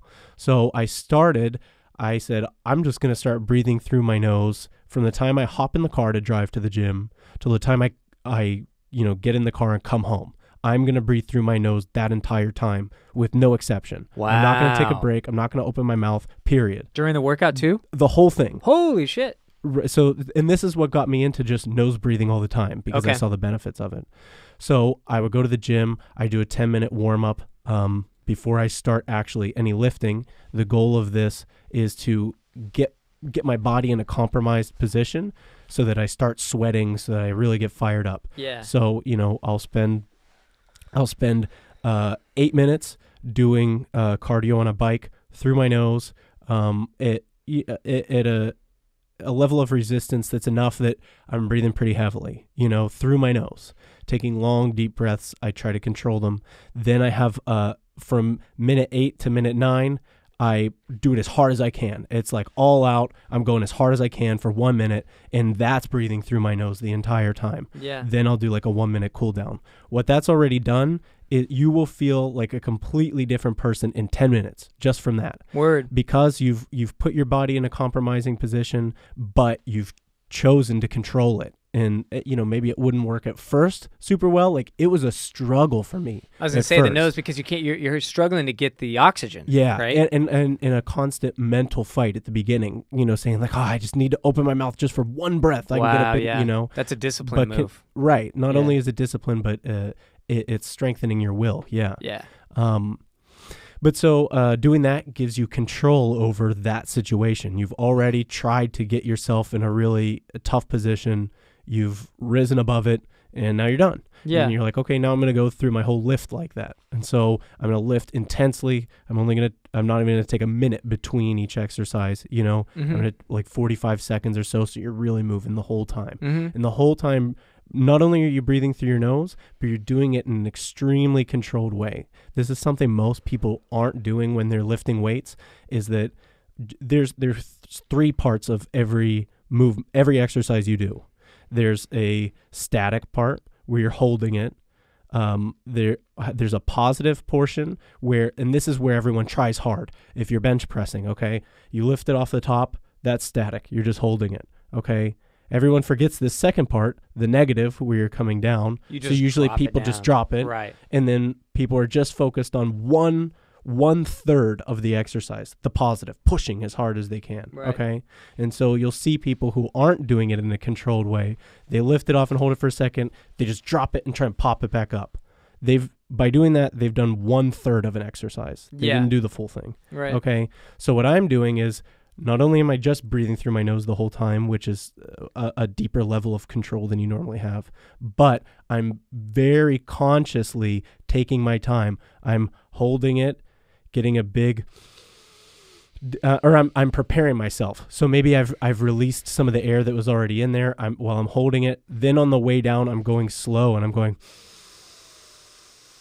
breathing in. And just like you said, now, like you described, your body is full. It's ready to kind of push out. You know what I mean? So by doing that, I've filled up my body, and then now I'm going to do the positive and push it all out. So then by doing this, you're breaking down that controlled breathing to be even more controlled. Right. And you're doing it a physical representation of it. Right. And eventually you'll start to find how much your breath is connected to your strength, you know? Right. So by doing that, how much more power you get. right. So now I've gone through the warm-up, and I've gone through... You said you were driving. You were nose breathing driving? Yeah. On the way. That's just how I start. Did you feel any effect on the way just there? I just immediately, no matter what situation I'm in, the second I close my mouth and start breathing through my nose, I feel more calm. Instantly, no matter what. And so that's kind of the purpose of that, is saying like, okay, I'm going to go to the gym now. I'm going to start to prepare. I'm not going to breathe crazy or anything. I'm just going to breathe normal, but just through my nose. Keep my mouth shut. So by this point, I've gone through like a 10-minute warm-up, maybe, a 45-minute workout, breathing entirely through my nose, and then going deeper into the levels of control that I can have while breathing through my nose. Then I finish that, and I go into the sauna. And the sauna is going to be another challenge because it's hot as hell in there. Right. And it makes you instantly, you're where you would normally start cooling down from your workout, now you're in a room that's hot as hell. So you're going to start breathing a lot, This is another great opportunity to just keep that breath going through your nose. It's another form of difficulty to try that under. And then this is where I get into that exercise. So I noticed by breathing through my nose and being really challenged during workouts that later on in the day, when I would just go and inhale, I would notice like tightness in my chest, like just beneath my ribs in the center. Yeah, solar plexus is the area that I'd be describing. So just in the kind of dead in the center of your torso, I noticed that there was like a tightness there. And it reminded me of another time where I was really focused on my breathing. I grew up for probably 10 years swimming. Right. And when you're swimming, you're putting your face in the water half of the time. Yeah. So you have to be controlling your breath and timing it, okay? And taking deep breaths in and really exercising those breathing muscles. And I guess swimmers would naturally become good breathers. Yeah. Because it's literally you cannot not be good at it. Exactly, yeah. It's essential, Yeah, interesting. And so I remember coming home from swimming practice all the time as a kid, where I would try to take a big breath in and feeling like it almost hurt, like it was tightness in my chest, And this is after you, in theory, were breathing good. Right. Oh. And so I never understood what that was. Oh, you know, yeah. I thought I had like swallowed too much water or something in the pool. Right. Or so, you know, that's just what I thought of. And I'd forgotten about that. But when I started doing the nose breathing while exercising at the gym, this thing started to happen again. Weird. And I acknowledged it and I said, "Oh, that's interesting. Maybe it just has something to do with working really hard and controlling your breath. Does something that makes it tight and uncomfortable, which seems like something you don't want." But here's where I realized this is something you've worked to achieve, is that I would get into the sauna, and because I had already done, you know, Troy Casey's like 3-minute breathing exercise to get you to, in quotes, DMT trip. Yeah. This is a 12-minute video. Yeah. So I'm putting it up on the screen for him. So he, do you want to just click through the video a couple times just to see him doing all kinds of crazy different breathing? I can. I mean, the audio can be coming up too if you want. Just lightly. Mute the audio. Mute and it. Just okay. Actually, no. Let's keep the audio. Just well, we so can go hear low him audio breathing crazy. too. Yeah, do low audio and just click a couple times throughout the video, just so you can see him through the series of exercises he does. I'll put it low.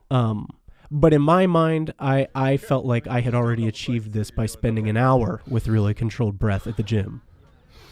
Okay, so in this you see, for anyone who's not watching it, you see him in a seated, pretzel leg position, and kind of opening up his chest and closing it, and opening and closing with his breaths forcefully.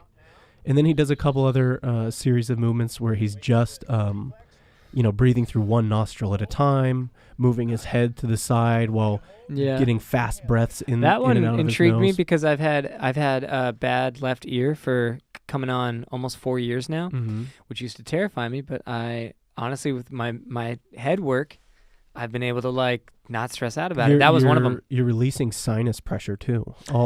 In this, he talks about how on one of his breaths he's going like this, and he's like to open up your eustachian tube, and that's where my dysfunction is. I can't hear out of this left ear right now that well because over the last 4 years, it's just that the eustachian tube is just malfunctioning and it's closed. Hilarious. You and I have the same problem. Shit. I've had a lot of really, really severe sinus issues.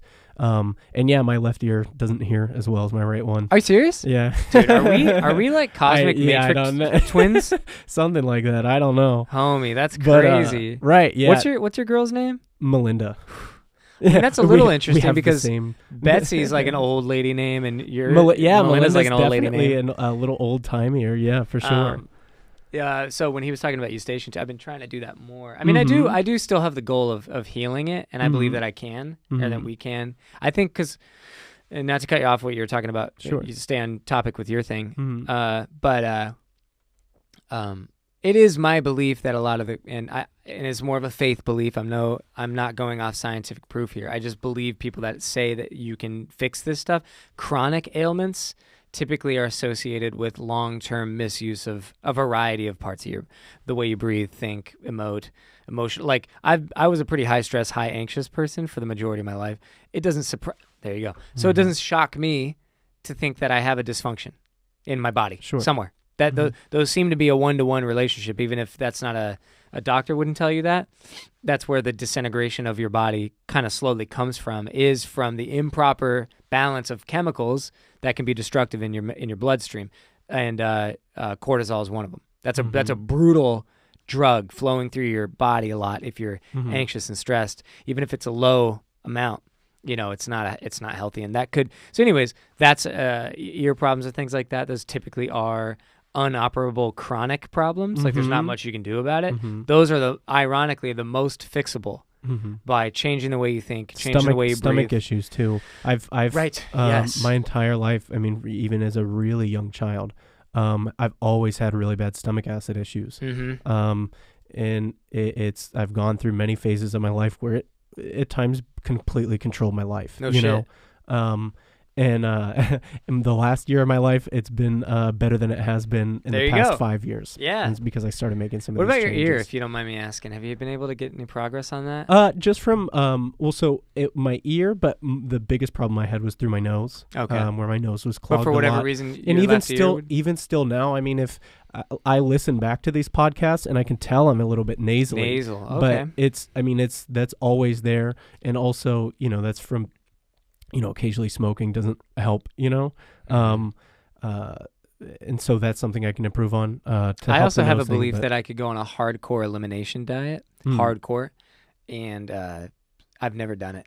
Mm-hmm. And that just shows how much I care that it's fixed, but I'm also kind of not that worried about it anymore. And so, because if I really wanted to fix it, I have a feeling I could do it. Because I saw Betsy, my wife, went through some unbelievable transformations with some ailments she had by going hardcore elimination diet. Sure. So now I'm like, oh, I'll bet I could fix anything I'm dealing with, which is almost nothing. Right. I mean, well, and it's not to be kind of mindful of what we're saying there. It's not the food that is causing the problem. It's that a lot of the times we're predisposed to certain issues, then our mentality is not helping, and that's perpetuating an issue. And then by eating food that can specifically aggravate a specific part of your body, if you're not in the healthiest position in your mind and the rest of your body, then you're going to start to develop an issue with that. Layers. So it's layers. So by eliminating the food, you're taking a huge step, just a factor out of it,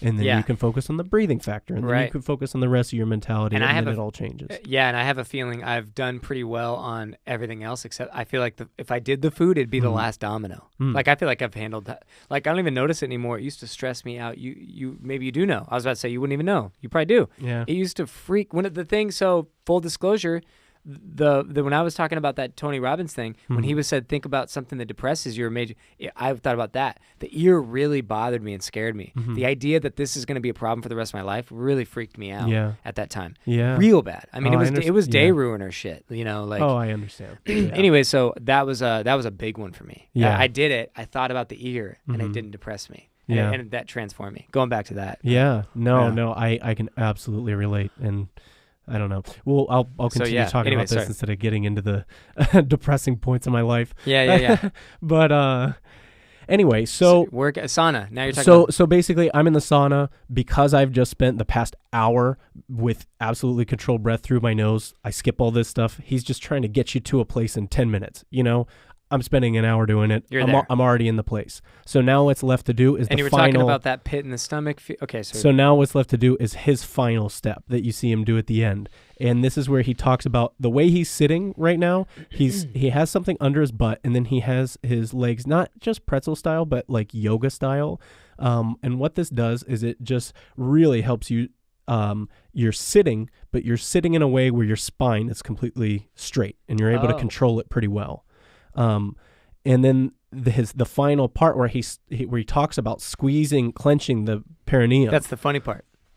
That's a funny part. But what he's done is he's sitting in a way where he's aligned his entire spine, and then he's chosen to squeeze muscles in his pelvis that are aligning his pelvis to his spine. And this goes along with this kind of woo-woo. This is cult stuff. Yoga idea, right, of the Kundalini snake traveling up the 32, or I forget how many vertebrae you have. Yeah, and this is also chakras. Chakras, yeah, exactly. And this is what a lot of people don't realize. You think of any of those Egyptian statues where the coiled snake is on the person's forehead. That snake has a 32 or 33, I forget how many vertebrae we have. Yeah. It has that exact amount down its neck. It's all represented symbolically in it. And what that is showing you is that the statue of this king or this pharaoh or this powerful person, they have, through these techniques, been able to control and unleash that Kundalini snake energy from their pelvis up through their spine and then into their head to access that third eye. And this is... I'll have to come up with better, more logical sounding terminology so that I can stray away from these buzzwords that tend to turn people off. 100%. I've come to a point where I just replace them in my head. So I'm able to, reason through it in a way that works for me. So I'm not really that concerned with the terminology. Anyway, So that's what he's doing in his video, and I do the same thing. So I'm in the sauna, I've done all the breathing, and this is like the I had always thought like astrology, chakras. I'm sure we can think of something else. I had always thought these things were silly. I didn't see any logic behind them, and so I had never really considered them. When I started to experiment with these kind of things, I started to see how those woo-woo ideas that they sound out there, they seem unlogic based. They're just ways of... They're symbolic, metaphorical representations of an actual physiological process. For people who were doing this, it is a process. It's a scientific process if you break down... We could literally rename it and use words like perineum. Sure, exactly. We could change the terminology. Exactly. But entirely. Unfortunately for, the people for thousands of years who've been doing it before, that was the best way to describe it for them. So this is... We've held on to the same terminology. And... go ahead, sorry. No. I just think that there's so many things that we do in life that we don't. This is actually too big of a thought for me, maybe to condense. Mm-hmm. It's just this metaphor of how that process works. That like, let's say these ancient practices that have a lot of terminology that turn us off because they seem woo-woo. Well, to them they seem normal, and the reason is because they've already practically executed it in their own life. And these words, there are things. I was trying to create an analogy to like things that you do in your regular life that you know nothing about, but it all works, that you wouldn't have any hesitancy to believe is working. But if you didn't know the physiology of how it worked, it could sound woo-woo enough. I don't know. And I was trying to think of a... You're being affected by gravity at all times of the day. You know when like you drop something, it's it magic. falls. So when someone calls it, they go, oh, hey, this is called gravity. This is how it works. You go, oh, yeah, I see that happen all the time. That's what I'll call it too. Right. Same thing. Or it could have been in the ancient times, they said the hand of God pushes all things down. And you're like... And then that gets like, let's say that's just made up. I'm just saying. So, but then like, boom, jump to the Enlightenment, and now all old woo-woo is becoming stupid, and reason matters more. And then you might only use gravity thinking, and you're like, because it's science. But then you realize that sentence is written somewhere in ancient Sanskrit, and you're like, oh, they're talking about gravity. All the things are exactly the same. So it's just renaming shit. We're just finding different ways to describe and measure them. Yeah. So that's it. Yeah. But. So anyway, he's in this position. He's aligned his spine. If you want to go for the terms, he's aligned his chakras by doing this, And I think this is where I started to realize, that there's all this talk about your solar plexus chakra and what it can cause you to do. And that's what I started to identify as, okay, maybe this tightness that I've built through all this, it's been built up by my breath, by something that's beneficial. So maybe this isn't something that's negative. Maybe this is something I can use in a way or something like that. And so I started to notice whenever I do his exact thing, you align your spine, you squeeze your perineum, and you kind of you lean back a little bit, so your shoulders roll back and your chest rises up. And what I do is kind of exactly what you described. I've done all this breathing. I'm prepared. Now I do a set of breathing where I get into that position, but I become very relaxed. I get a full breath. I try to do the breathing for 5 seconds. I described the box breathing before, where so let's say you inhale for 5, hold for 5, exhale for 5, hold it at the bottom of the exhale for 5, then inhale. And so by doing this, you're doing 4 things for 5 seconds. That's a box. Okay. Gotcha. That's what I do. In the sauna you're talking about. In the sauna. Yeah. After all this other breathing, now I start with the box breathing. Now that I've gotten better at it. And you got your posture like this. I got my posture just like that, but on the exhale, I'm definitely more relaxed, and I try to be relaxed on the inhale, and I save that perfect posture moment, that squeezing moment for this thing I'm trying to achieve. So I get in the sauna, I get in that relative position, except a little bit more relaxed. The relaxation is kind of the key on the way. I just think if you're tight, you're not going to get as much breath in as much breath out. For sure. So I try to be relaxed in that moment while I'm doing the box breathing. But then I get control over the box breathing, because that's always difficult at first too. Once I feel that I have control over it, I go, okay, I'm ready for the moment. the thing I'm kind of after here. Okay. And so what that looks like is I've done the box breathing. How many times would you say? Probably one box breath is 20 seconds. Yeah, probably 5 times. I'll just go all 5s. I'm doing everything for 5 seconds. Right. I'll do it, 5 times in, 5 times out. 5 box breaths. 5 holds on both sides, So then I feel prepared. I make sure that my next breath, I'm going to take as big a breath in as I can possibly get. I get a really, really, really big one in. I might not hold it at the top. I'll just get that really, really big one in. Then I'll do the 5 seconds out. I'll try to hold it at the bottom for 5 seconds. And then I try to get the biggest breath I can possibly get in. Sometimes I similar go to the end all of the way Wim up. Hof. Yeah, similar to the end of the Wim Hof. And this is what he does in the end of this. I get that breath all the way in through my nose. Then if I really want, I'll kind of try to suck a couple more breaths through my mouth at the end. Right, I know what you mean. I have all of that air stored inside me. I can't feel that tightness thing in my chest yet, but as soon as I get in that perfect posture position and then pull my shoulders back and kind of go up, I feel that tightness thing, and I feel it get really, really tight. It almost feels like the position my body is in is squeezing it.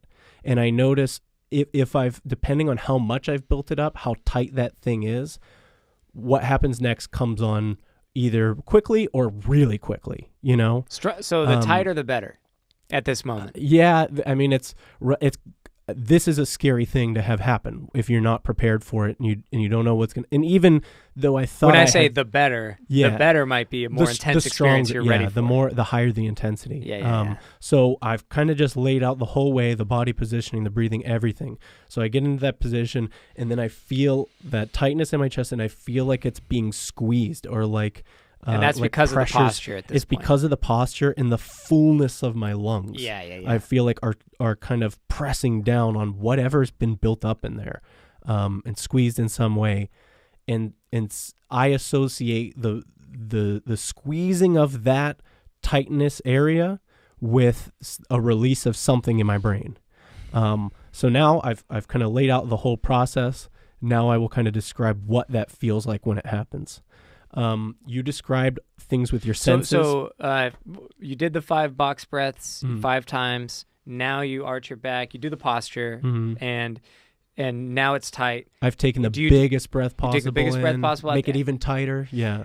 Your posture has tightened it as much as you can. It's right in your solar plexus. Now I feel it being squeezed down. And then do you do anything else now? Or the experience squeeze the perineum. So that's what I was gonna ask. Then right? I squeeze that, and Bang. that's when. And that means clench your butthole. Basically, yeah. It's essentially if you want to know what you're literally saying. Right. Well, so what Sphincter, you've done is you have all your inner abdominal muscles, so maybe not your 6-pack muscles that you're used to looking at that you want to achieve. It's deeper within you. Because of your posture, those are engaged. Your neck is engaged. Everything's engaged. So you're tight from top to bottom. From bottom. From bottom to top. And then the last thing to do is squeeze that muscle deep in your pelvis. Do you kind of squeeze also your kind of body? Do you go, bam? I try to have the best results I get are when I'm in this position, but it's only all those internal muscles that are squeezing. My external muscles are relaxed. And this is hard to achieve. I know what you mean. Having this intense control of those inner layers and outer layers at the same time and being aware of all of them. At first, don't even worry about it. Just try to get there. Yeah, exactly. And then when you do the perineum squeeze, that's when the experience hits. That's when I really, I'll feel the tightness pressing down on that thing in my chest. Then I squeeze the perineum, and that's when we get blast off. That's when it happens. Let's talk about blast off. My blast off is about a 15-second experience. Yeah. And that's what you were asking about. Mine is probably, it fully depends on how long I'm holding in that giant breath at the top. The longer I hold that in, so I get my body into position, I squeeze everything, squeeze the perineum, here it starts to come. If I immediately exhale, I'll get this feeling that comes on. I'll get the rush of everything, but it fades quicker. If I hold my breath and just hold on to it, I could just black out. I try not to do that because I'm in a sauna in a public space. Oh, okay. So here's a quick difference. The holding your breath on the Wim Hof there, that's everything. The holding your breath after the whole thing, everything just happens to you, and there's a point where the happening sort of fades, and you can tell that You can hold your breath longer if you want to, Okay. but not much else is happening. It's kind of a zhoo, Okay, so mine's and then a little drops out, and then you can just start doing the yeah, next round. mine's a little different. It sounds like you're still able to hold on to that breath. You feel rush. the rush, and then you feel it come back down. But you keep your breath held, okay. and by holding your breath, it causes the whole experience to sort of peak and then decline, and you can tell when holding your breath will not continue to do anything for you. Okay. And it's over. It's about 20 seconds. So I haven't max. experienced that yet. Okay. I can't. By the rush of what comes over me, there is so much. You can't keep holding your breath. You might pass out. And that's an element of it. Okay. But even more than that, this is what I'm working on gaining control over. What happens to me in these moments is maybe the most intense thing that's ever happened to me in my life in terms of any experiences. I want to do this. So what you described is kind of like a rush of energy, your senses being heightened, all of those things. Joy, hallucination. For me, I don't know that it goes the opposite way, but here's the first thing I notice. So you described what's happening auditorily. What I notice is it quickly, a rush. A lot of times I'm listening to music in headphones too. Mm-hmm. And even if the music's loud, also I'm in a sauna with like a bunch of Spanish people who are just having a wild time. So it's loud in the sauna. Okay. And I kind of like to do that. It feels like I'm working against something. Right. You know? More of a challenge. So what happens is the first thing that kind of happens is, if you will know what I'm talking about. It's the thing people say if I stood up too quickly. Mm-hmm. You kind of lose it. Head You get rush. like tunnel vision, head rush, that type of thing. Very similar in many ways. So what happens is I've had those like stand up too fast head rush experiences to the point where I literally like can't see, like my vision gets shut off for a minute. I know exactly. That's exactly what happens, but it happens like almost instantly. So I'll do these with my eyes open. But within maybe 1 second of holding my breath, my vision's it's fading rapidly. Wow. Do you feel like you're about to lose consciousness as well? Kinda? And that is what happens. I mean, I totally, So like that's what's happening. So that's what's happening so my vision is coming in from the outside, closing in on the inside until it's gone. While that's happening, my hearing is going from being crystal clear to being very almost like tinny and echoey. So that's kind of what I was trying to describe. Okay. With the Wim Hof, I was saying it was. I felt like it was similar. Internal instead of extra. There was just more of a muffly thing. Yeah, it begins to almost sound like. And there's a ringing even. Yeah, there's definitely that. I've seen a lot of representations of, in a movie or something where someone starts tripping, and it's like, and all the hearing gets kind of like like kind of like that. That's what they're trying to portray, right? That's what's happening to me. Yes. Yeah. Okay, I think that's very similar. Yeah. That's why I was gonna wait till you described it. Maybe it's a better way of saying it. And another way I can kind of describe it that probably people won't really be able to relate to. I'm one of these people who, like, I've had surgery before, and you go in and you get anesthesia, and then they start putting in the drugs that are going to make you go to sleep, and they say, count down from 60, and you'll never count a minute. You'll get 10 seconds in and fall asleep. Mm-hmm. I'm the person who's like, I'm on like 2.5 minutes just tripping, like on anesthesia. No shit. On the bed in the surgical room, and all the doctors are laughing because they know I'm still awake and I'm just. You shouldn't be. Right. Exactly. That's hilarious. And so in those moments, I can remember those moments and like hearing what their voice, because they're talking to you, checking in on you, but it's almost like echoing and like you're hearing it through a tunnel. Yeah. Okay. So my vision has kind of tunneled in until it's gone. My hearing has kind of tunneled in until it's gone. And then on my body, I begin to feel like my whole body is kind of encased in something that's lightly squeezing it. Ooh. And this is hard to describe. I've done it enough that I can begin to kind of describe this, but it's hard to because I am losing consciousness, or I'm at least losing the attachment to whatever this physical world that we're in all the time. Right. And so the sight goes, the hearing goes. Physically, I feel tightly encased in something. And then I begin to get the shaking really comes in as I'm coming out of it.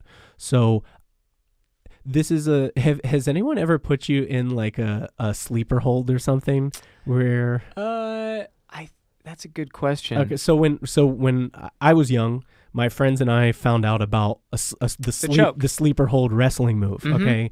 Being young boys and not being very, careful, we decided, let's do this to each other. Let's figure out how to do it. So we'd experiment with it all the time. Half of the time you'd just be like, okay, stop, and it wouldn't really work. Well, all you need to do is cut off that blood. The blood flow to your brain. And you'll go to sleep. Even for a second. Yeah, your brain goes to sleep for a second, and then you need to have someone release right away so the blood comes back into your brain and you're fine, which that's why it's so dangerous with young kids doing it, not knowing what's going on, being just stupid.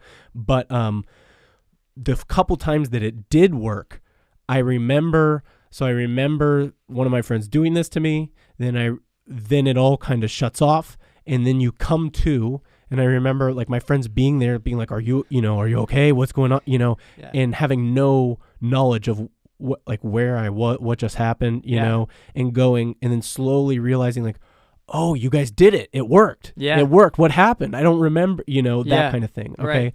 This is kind of similar in that way, where at the beginning, when I didn't know what to expect, I would start coming to and going, oh my God, I just did it. That's what that was. That's what just happened to me, And now the more I do it, the more I'm able to somehow hold on to some type of more consciousness. Yeah. Even though I'll say consciousness, but it's not like where I was put in that sleeper hold thing, everything just shuts off. Mm-hmm. You just go blank. It's like, someone restarted the computer or something. Right. Okay. This is not like that. Right. My consciousness goes somewhere else. Mm. It goes, you're still awake. When I say somewhere else, I mean that if everything shuts off, your awareness shuts off. There's nothing to be aware of. There's nothing to describe. It's blank. Sleep. This, I'm certainly aware of something. My consciousness has become unlocalized. It's no longer inside my body. Right. It goes somewhere else. Okay. And cool. Wherever that goes, I can only describe with some words. It's very hard to describe. One of the words that comes to my mind most when I try to describe this feeling, and I don't know why this is, the word that comes to my mind most is home. That it in some way during this moment, my consciousness I at least feel as though my consciousness has returned to somewhere that it's been before. Something about it feels familiar in this moment. You could already metaphysically theorize, just if you want to be fun with it, that's disembodied consciousness before you had a body. Yeah. And so it totally remembers that. Yeah. Because you've only had a body for not too long. And that's exactly what the feeling is. Like, it's like waking up from a dream and being like, oh yeah. Right. Like this whole life has been a dream. This. Yeah. Right. Yeah. It's very much cool. That is one of the biggest ways I can describe it. Physically, it feels extremely comforting. Whatever that pressure feeling is on my body feels, whatever that, and it's, I've left my body at this point, but there's some type of pressure that I can still say that I feel in a way, not in a way where I can say like, oh, my arm feels pressure on it. Like that, there is no arm. There's just pressure. In some way that feels comforting. Yeah. And when I come out of it now that I'm more conscious of it, it's less of just like, oh, it just happened, and it's more like, it's more, I can feel myself returning to my body, and I'm still able to hold on to the feelings I have just had from wherever my consciousness left to. Cool. Yeah. And now that I'm getting better at it, I'll just hit it again. I'll go right back. I've done all the breathing. Sometimes I won't even do the box breaths. Depending on how strong that feeling was, I'll just try to get right back into it. How do you do that? Again, I just take a real, I breathe out all the way, hold that for 5 seconds, and then take that big breath in, straighten my back, squeeze everything, go right back into it. And if you did that right now, you couldn't do that. If you went out all the way, it depends. I feel that tightness in my chest today. And I'm starting to acknowledge that maybe this is a thing that's being built, and I almost have to kind of like squeeze it and get rid of it. Yeah, because you're building the energy up. Because I went to the gym, I did everything like normal yesterday, but I didn't do that part. I didn't want to do it. You need to pop it. Kind of, yeah. I'm starting to think that's what it is. Because the last time my stomach hurt in this exact way for like 2 days was when I first started discovering this thing, and I did all the breathing, and I didn't go through that. You got to do the perineum squeeze. So you got to do the whole thing. When even kind of just describing it to you a little bit ago and straightening my back and everything and holding my breath for like 2 seconds, I did get a little bit of the feeling. Yeah. So, maybe that's something you can kind of hold on to and save for later or something. But if you do this with him, a person, anybody, if you try to go along on this, will you be able to get close to something like that at the end of this video? I think so. I think if the techniques he uses are pretty dynamic with your body, right. And so if you're trying it on the first time, you'll see the guy next to him who's trying it on the first time, and you can see that the guy next to him is clearly not doing it in the same. He's not able to do it. He's not able to perform the actions in the same way. Yeah. So, but I definitely think at the very least, you'll feel a lot different just from all the breathing. Yes. But I do think I think you can get maybe like a little piece of it, but the more I do this, the better I get at it. Yeah. And, wherever my consciousness goes during that time, I've come out of it. So when I first started doing it, I was terrified. Like, when it worked and then coming back into my body and regaining consciousness and kind of realizing what happened. Another thing that happens is as I feel myself coming back into my body, instead of vibrating, I get like these like shakes. Like it's almost like shake, pulsing? shake. Yeah. And so I have to sit down when I do these at the gym. I've noticed that if I stand up and do it, I can actually do the whole thing better and achieve that thing better. But I've been kind of embarrassed because a couple times, like, you're just like, you don't always know how strong it's going to be until it happens, And so I did it, and then I come back into my body, and I can realize, even though I still can't see, I still can't really hear, I'm barely just reconnecting with my body, but I know my body is like bouncing. And you're standing? You can do this standing? Yeah, I'm standing, and I come into my body, and my eyes turn back on, and I see that, like, some Chinese guy is just kind of staring at me like concerned, and I'm like, oh, he probably thinks I'm having a seizure or something, hilarious. Dude, I gotta pee really bad. Yeah, pause it. Go for it. I'll be right back. We're almost we're at an hour 50, so we can. Okay. I don't know if you want to talk to them and wrap up a little bit. Yeah, sure. I'll wrap it up on here. I gotta pee. Cool. You're good. You're good. I've been twitching a lot. That's all good, man. But yeah, so pretty much to conclude with this thing, I noticed that when I come back into my body and I can be more conscious of it now, I'm left with feelings of not just positivity, but I'm almost reassured in a way. Because wherever my consciousness goes, I believe is a real place, having done this enough times, even though I would have doubted it, hearing someone say that at first. I believe it's a real place, and from going to that place and coming back, even if this is not the truth, I choose to believe it, I feel as though I regain the perspective that my body is almost, you could think of it like a puppet on strings, and that by kind of mastering this ability, my consciousness can take a step back, be aware that it's not my body, it's just choosing to stream itself through my body, and then I can control the way my consciousness is being streamed through my body, which, to get back to the beginning of the conversation, is a way that where I feel an immense control over myself in the world around me, because I realize that in a lot of ways it's just it's like a video game, and that life truly is just like a video game, and that whatever reason you think we're here, I think we're here to be challenged in the same way that you are in a video game.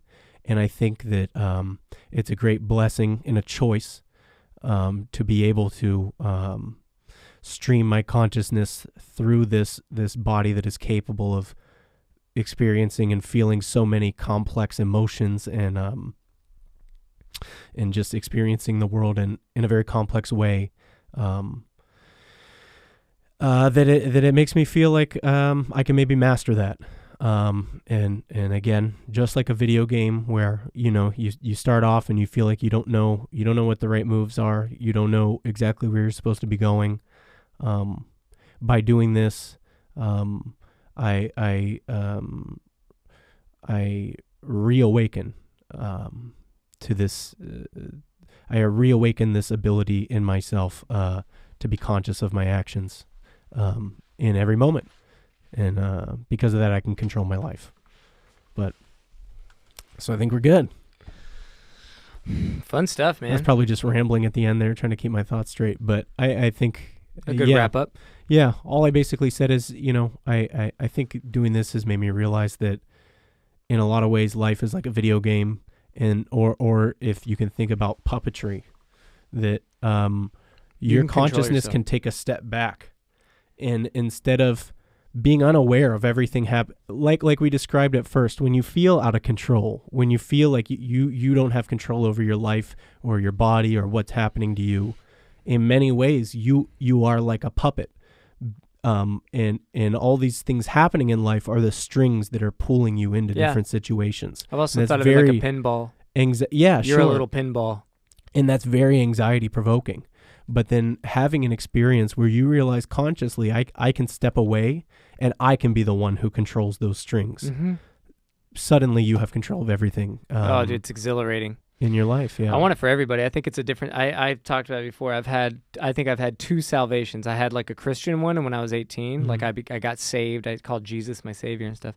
And there was a lot of power to that, but there's a immaturity to kind of the Christian way of salvation. There is a limitation to what they're actually giving you, and it just. And I experienced the same thing. Yeah, and but it is liberating because it does introduce you to a certain set of thoughts, and the higher power thing is interesting because it's just you complexify a lot of the basic ideas that you're given. They grow out, and you realize, oh, that was just a version of a way to explain a much more complex and diverse phenomena. And but meanwhile, they tell you it's the only way, and that's what's incorrect. And that's the immature part. And but that was my first one. The second one was this last year of and it's a similar salvation. It's realizing that you can control your reality. And so why does it feel like a salvation in the first one is because you feel like you've just met something, God, that can affect your reality on your behalf. So that's your mechanism for control. It's top down. And there's a lot of power to that because in a way your belief in that will create a different set of thought structures in your mind that will actually affect your life differently. But I think the idea of asking an entity that has more power to then affect your reality, and then you feel better is still it's a loop that can work, but you don't need that. You might at first because you may not believe that you are capable, but that's that you can be your own God in that sense. You can submit your petition to yourself and but realize that the work is done in your mind and your emotions, and changing how you think. Well, and it's hard to imagine this, but in many ways, I think they're all one and the same. Yeah. In that because 100%. one is true, it doesn't mean the other one's not true. Right. That they're all true at the same time. And yeah, I think maybe that might be a conversation for another podcast because that can go pretty deep. But I've experienced the same thing. I had that Christian awakening. I strayed from it and lived my life in the opposite ways in many instances for a long time. Yeah. You have to. We've talked about our shadow. I learned my shadow through that way. And now in the past year, I'm coming around to restructuring my life with all of these things I've learned. And I'm coming back to Christianity, but not definitely not in the same way that I had. So I know exactly. And what's become very helpful, and we've talked about some of these ideas. We've talked about maybe the connection between masculine and feminine energy, sexual energy, the imagination, your ability to visualize, all those things. And all of that's covered in esoteric Christianity. 100%. Which uses the same stories, all of that, but looks at it in the symbolic sense of everything. Yes. And I think this is important. It's important to take those stories in the literal way and the symbolic way. That's the yin and the yang. And so now I'm able to come back with all the things I had learned before in Christianity and in a bunch of ancient either religions or lifestyles, ways of thinking. Philosophies. And now come back to them and learn the symbology, the metaphorical, the analogous kind of ways in which these stories can connect with us. Yeah. And it's hard to realize that. Sorry, go ahead. I was just going to say it definitely, I can feel that my perspective is much fuller. Like I can feel that it's definitely going the right way. And that's I use the word complexification because it's really hard to understand the gravity of what you're even starting to understand when you first catch on to metaphysical thinking. Yeah. And we're all. I mean, I'm still at a novice. It's starting the journey all over again. Yeah, but the tough thing about the church process is. It just convinces. It's more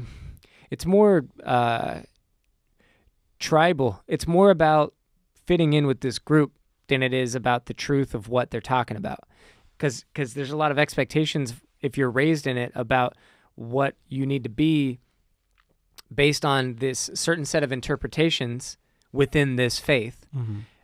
That's where it starts to get real murky and also tough to help people get out into a more true, complex place. Because it's like, they'll tell you you're a heretic. If you start to say that this isn't the only way, this is just the representation of the way, a representation of a myriad of ways, but they're all kind of doing the same thing, that they'll instantly call you a polytheist and a heretic. So that's where it's the tough thing with church is it's built within their ideology, and I use that word. Their ideology gets thrust into their theology, and you get a lot of behavior control mechanisms that then you wouldn't ever think of it like that. But the point is to keep the framework for what is true and where truth is derived from is here, and you stay here, and that's important. And it's unfortunate because even a lot of churches don't even realize that's what they're doing. I'm not even saying they're evil. Right. They just don't realize that you got to keep it within this framework. Otherwise, things start to get real murky, and then there really isn't. Yeah, things are a little too open. And I have a thought about this that might, if it comes out the right way, it might be able to put a bow on this. Yeah. Okay. Cool. Is that right? I had that same experience, and through kind of these behavior control things. I did receive benefits. I was able to see, okay, by acting in these different ways, I do feel better. I do feel an improvement in these certain areas. But why am I doing them? I'm doing them because I'm told to do them. Exactly. Where the esoteric side of it and the symbolic side of it helped is it made me see that the same story that's taking place within the Bible is a story that's taking place within myself. Right. And it's taking place inside of you and everyone. In that the Bible is most likely, we're finding, telling real stories about real people. Yes. But it is also completely metaphorical and telling archetypal stories about yourself.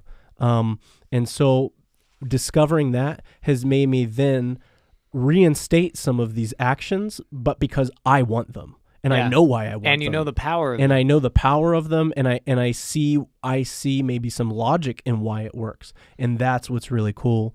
And it's reinterpreting why it's true. Yeah. Instead of it's true that it happened, it's true of what it's conveying. The experience is true. And it's what we talked about on a podcast before with cliches. We know everybody knows the cliche is true, but until you decide to turn away from it and go live your life in another way, and eventually you'll do all these things that hopefully, if you feel better in the end and it goes well, you'll do all these things to turn away from it that'll lead you on a path that eventually goes in a circle, and you'll come back to this cliche, but you'll come back to it with the truth of your own truth of why it's real. It's so brilliant. And that's the same story as the prodigal son. Yes. And in that way, we are all the prodigal son. Yep. And And you can read that story and literally cannot connect to it. Mm-hmm. It's a story that you really can't relate to because you think that's an experience, but the story has context within that time. It was probably more relatable just because of the characters, but more metaphorically, you 100% can relate to it if you know what the fuck it's trying to say. Yeah, and that's the hard thing about religious text. Period.